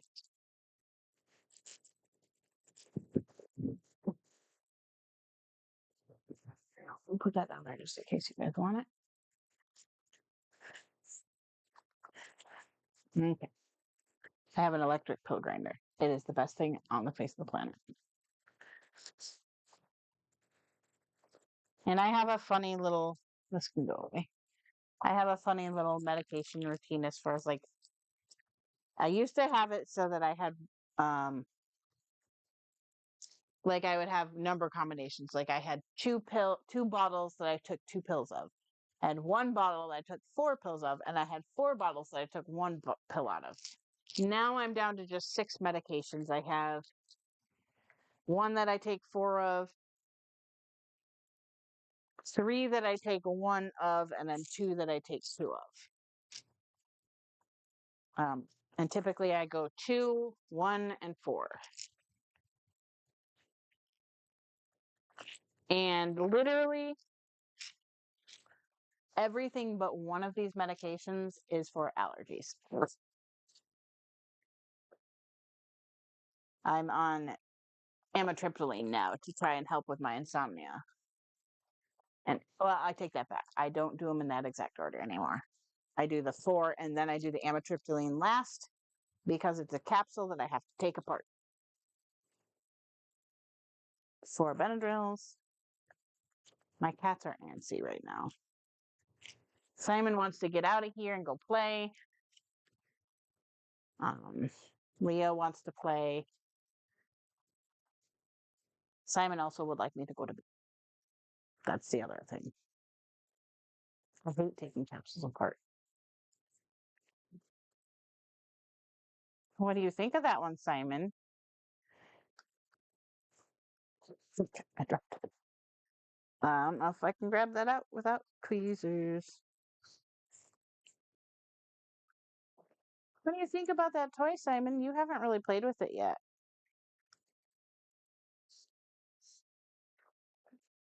Gotta grab it. Slot. Hate when I have capsules. It's annoying.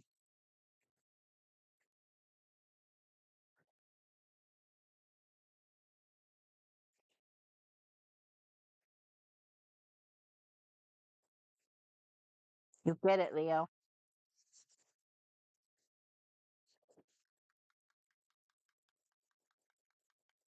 There we go. Get that amitriptyline down there.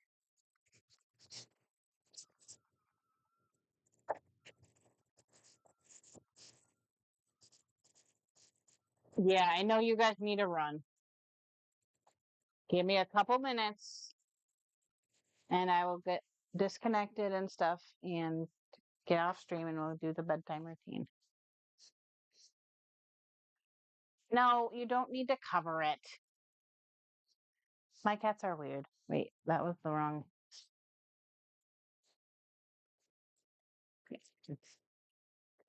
This one I only need 20 mils. That one goes in a separate cup.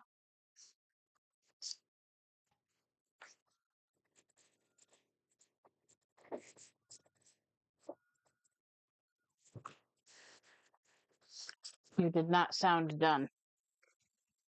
Oh, you are. Wow. That one ground really fast. Don't big-tail each other, you guys. That was a weird noise. You can see them just running back and forth. They're hilarious.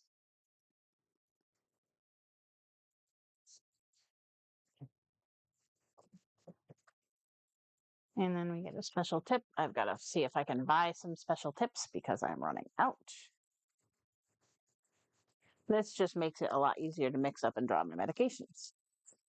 And then we just dissolve it. It turns a nice pretty pink color. Thankfully, these meds dissolve pretty quickly. Tylenol does not dissolve very well. Get it, Simon. It's not in there. Oh, you are such an autistic little kitty. I love you. There you go. Now you're figuring it out. He's never played with these toys like this before. Like the ball toy that goes around. He's never been one to play with those very much, especially the ones with covers on them. I spent like $5 on this one. I will be purchasing a better one probably next month because the way this one works, it's more meant for kittens. So the openings in the cover are really small. So I took 2 of them off, but the ball now does not stay in. I have to keep an eye on that because it will go missing. But Simon's never really been much of a ball cat. Like he doesn't usually play with the ball toys at all. He loves things on strings, he loves hair ties, and he loves feathers. Or any toy that is under a piece of fabric, he goes nuts. But typical, like balls, he doesn't give a shit. Leo plays with them a little bit. You didn't rinse off very well, did you? Oh well, I'll get it later. Okay. Now we gotta stop my feeding tube for a minute. I know what button it is now, so I can just reach in and it's the second button up on the right side of it. So I just hit that once. And then we came from my tube apparently. Pull up this one. I forgot to clean it yesterday. I have to do that tonight. They flush 30 milliliters of plain water. And then we put in my medication. We give it a little shake to make sure it's all not settling.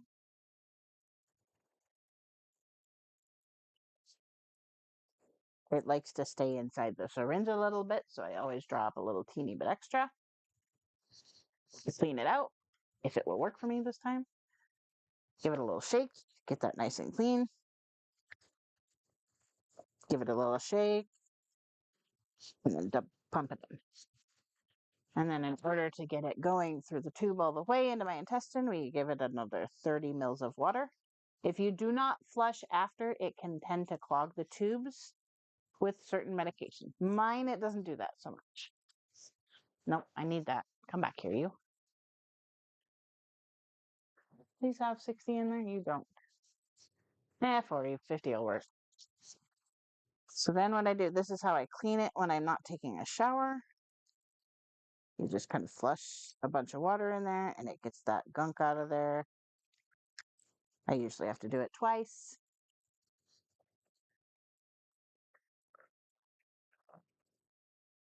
And I'm going to turn it so I get a little bit better angle because there's a spot that's being really stubborn tonight. That we might have to get a pipe cleaner in there for. We'll see. Yeah, we're going to have to pipe cleaner that part. So we just get a pipe cleaner that's folded in half and run it along the inside where the threads are. Then we drop a little more water and we flush it. Done. Doing this one-handed is a little rough. Now I have it kinked right now, so this water is not going into my intestine. But yeah. Next is icky. Oh, that just dripped. Okay. Good. Next, I clean out this a little bit because it's gross, because it gets really, really dried and icky. Yep, flushing is the key thing.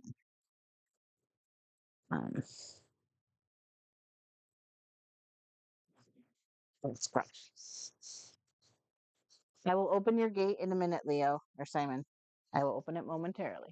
I did not mean to throw that away. That is still usable. And then I just dump that in there. We're good to go. My bed is now got water drips all over it. And then we're all set for the night with meds.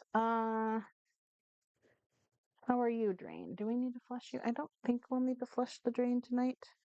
Last but not least, this is what I do when I get in bed because I have to be laying down for this part.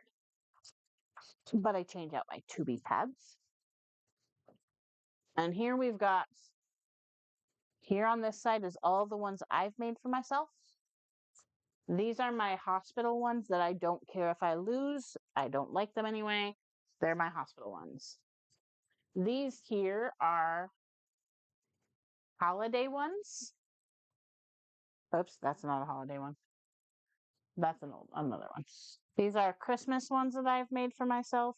I don't separate my other holidays for the most part because, in my opinion, I can wear Halloween stuff all year round.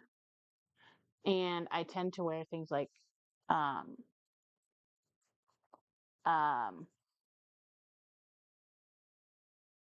he does want to run so bad. Now he's kind of chilling right at the moment. Like you can't see him, but he's just chilling right now. But as soon as I open up that gate, out they go. He'll follow me to the kitchen. Leo will probably follow too, but Simon follows me everywhere. But anyway, these are my Christmas ones. This one's like candy canes. This one's gingerbread men. More candy. Why are you down there? Avocado, Christmas avocado stuff. Christmas lights. And paw prints with snowflakes. Ugh. Those are, I think I have one more set of Christmas ones somewhere. Because I have, yes, I do. Where is that set? I don't even know where that set is right now. Maybe I didn't keep one for myself, or maybe it got eaten by the dog. These here, I bought these ones on Amazon. There's Bluey, Monkeys, and Baby Yoda. I need more Bluey ones. I love Bluey. What are you? Oh, you're the three that are missing there. Their partner. I gotta find your partners. These are ones that I previously bought from another company. Up until a few months ago, they were my favorite ones. I loved these. However, if you notice, the ones that they make versus the ones that I make, theirs are a lot small, are quite a bit small. It doesn't look like that much smaller, but it's a lot smaller. And if you notice how different the thickness is, I use a different type of fleece and I use a flannel layer in the middle for better absorption. But yeah, this is one of my favorite sets. I'm currently missing the second one because I always make them matching because I have two tubes. So I have a set of ones from Fox and the Hound, Copper and Todd. I also have Lucky and Pepper from 101 Dalmatians. But yeah, I don't wear these very often. These are kind of the ones that if I'm going to go in the hospital, I'll wear them and not really care if I get them back. the company changed when they did these. Like now they do them differently, and I really don't like them. And that's what kind of spurred me to make my own. And as I was making my own, other people are going, "Can we get some too?" And I said, "Yes." So I will get back into selling them, but I don't wear my holiday ones right now. And I have to find a set that I want to do tonight.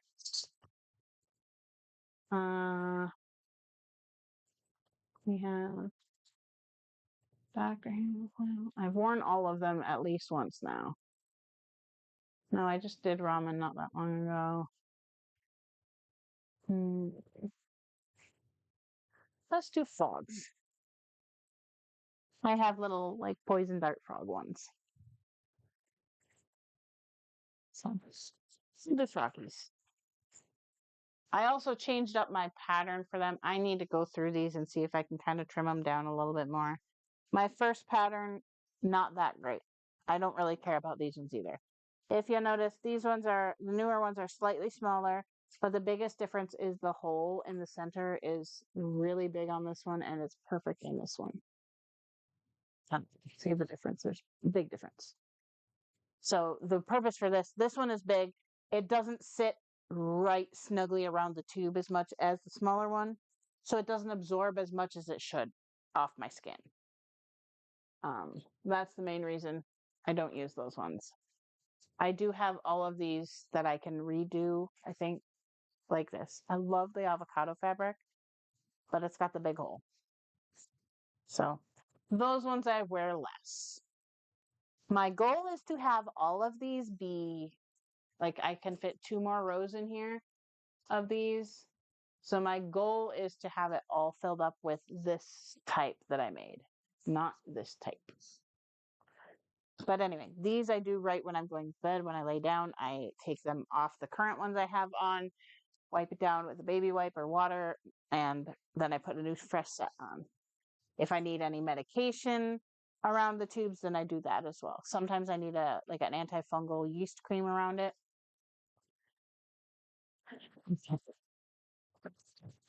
This is what happens every night. One of them gets like territorial dominant. It's kind of it's a male thing. They're a bonded pair. And then Leo gets frustrated. But they both do it to each other. A lot of times Simon starts it, but other times Leo starts it. Now he's realizing he has stuff in his puzzle. He doesn't seem all that hungry tonight, though. Okay, this is mildly adorable.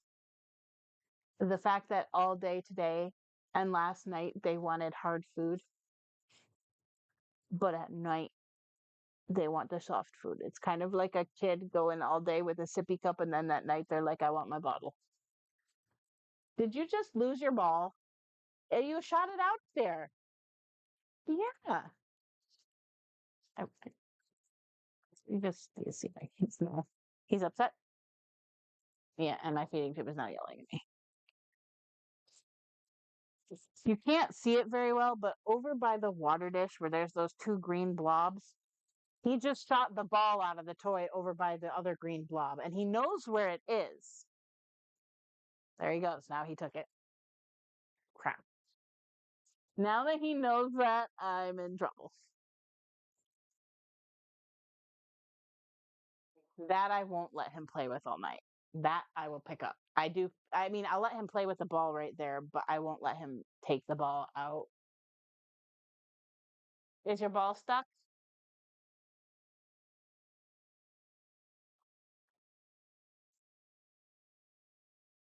The other thing that is really cute about Leo is he's extremely attached to a very specific fish toy. Thankfully, it comes in packs of 5 because he likes to he's really upset that his ball is not in his toy anymore. I'm going to need to go grab that for him. But he's very obsessed, and I'll grab it while I'm up, with a very specific toy. And he has been obsessed with it since he was brought here because Snitch had this toy and it was still laying around the house when we got the cats. And Leo is absolutely in love with it. Like he carries this. Sorry, I'm draining the tube before I put it down so it doesn't get everywhere because that is essentially barf.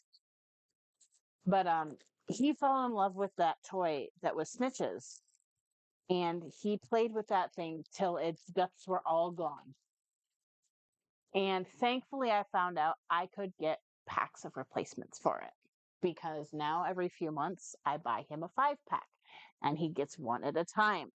However, the last 2 years or the last year, we have had Lyrica, and Lyrica is a destroyer of toys. So he likes to carry this fish around, like he has it in his mouth, he whines for it, he meows the whole time he's got it, like this is his baby, he carries it around, he sleeps with it, like he loves these things. But the problem is he usually sleeps out there, and he takes the fish outside the gate, and that is Lyrica territory, and she steals them quite regularly. We are down to 3. Actually we might be down to 2. So I try to get him to keep them in here. Doesn't work. It's not like you can tell a cat what to do. Outside of Leo, do you want to do high five? Leo, you want a treat? He may not want his food, but he will always get a treat. Come here. I want you to show everybody your trick. Come on up. Come show everybody how cute you are. A treat? Come. Okay, I gotta point this down so that you guys can see this. Leo, sit. Leo, sit. There you go. Sit. Okay, sit. He's already doing it ahead of time because he knows what it is. Okay, first let's go boop. That's not boop. Boop, thank you. Can you do up? Yep, okay. Can you do high five? Is that one? Because we are training him with this, he gets a treat every time he does high five. Leo? That's cheating. I didn't even ask you what to do. Boop. Nope, that's high five. Boop. Now you gotta sit. Sit. Boop. Hands down. Paws down. Paws down. Paw down. That's up. Now he's doing what Mustard does, where he runs through all his tricks. Boop. Yeah, I want a boop. Leo, boop. No, that's high five. Boop. No. Boop. Thank you. Ow. High five. Leo. Hey, it's over here. High five. Thank you. Ow, that was my finger. Yes, you're a good boy. Can you do high five again? Leo, high five. Thank you. Good job. Here, lick my hand. Nummies. Yes, nummies, nummies, nummies. The beauty of this with him is I can grab food, and that's just as motivational. Come here, Leo. Want a treat? Come on up. Come here. Sit. Everything starts with a sit. High five. Nah, that's not high five. High five. He's not as used to doing it with my right hand because I usually have everything in my hand. High five. Leo, treats. I got high five. Thank you. Here you go.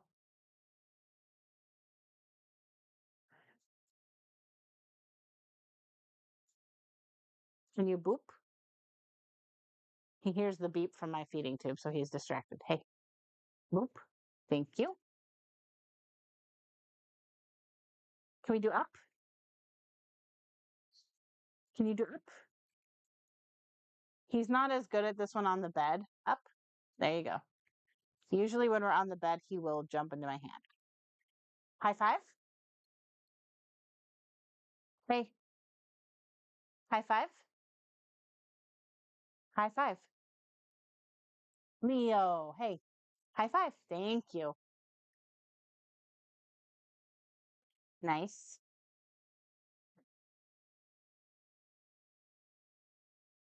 So high five again. High five. Thank you. Oh, you're getting wiser to what this is, aren't you?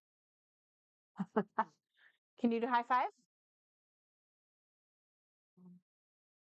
Now he's mad because he knows it's food. What about this? You want this?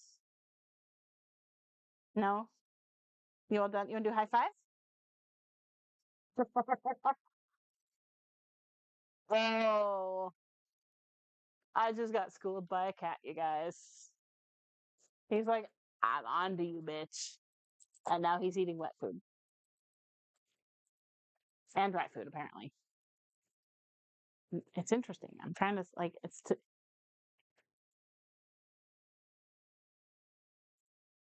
he's eating dry food. They're starting to choose the dry food. Anyway, it is now after midnight. I need to get my body laid down. I need to start up my feeding tube because it's pissing me off. Um, I need to get myself to bed, and I gotta do a diaper change. I think, yeah, gotta do a diaper change. Go bathroom, grab some yogurt, get everything out of my bed, put meds back in their spot, and all that jazz. So I'm gonna go ahead and go. Go hop back into a video call with my partner because Lord knows we can't sleep without it. Even though they're 7 hours ahead and we'll be probably waking up in a while.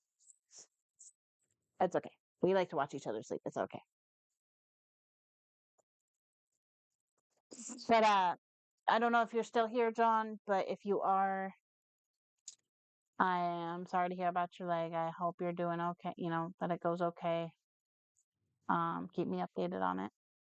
Jennifer, thanks for hanging out and chatting. It's been fun. I'm trying to do it more often. I still need to record a bunch of videos so I can put out some reviews. I've got new diapers coming on Wednesday that I'm really excited to show you guys. There are 2 new ones that have just come out. So I'm very excited about that. But I still have puppers to review, and I haven't done a Tykeables review in a long time. I've got Adventure Puffs to do. I'll probably do an updated review on North Shore Megamax. I got a lot of stuff I need to record. I just never get the actual time because I spend it streaming. Tomorrow night, I need to take the time when everybody's asleep to record videos. The other ones will have to wait like a week or so to record because I still have to test them. But thank you guys. You have an awesome night, and I will see you. Yeah, you are the only one left. I see that. But I will see you all probably tomorrow, or well, it might not be tomorrow because I have stuff going tomorrow. But either way, I'll see you guys in a couple days at the very least. So have an awesome night. Thank you to those of you who hung out with me. I really enjoy streaming and chatting with you guys. Even if it's just a couple people at a time, it's fun. So you guys have a great night, and I will see you later. Bye bye.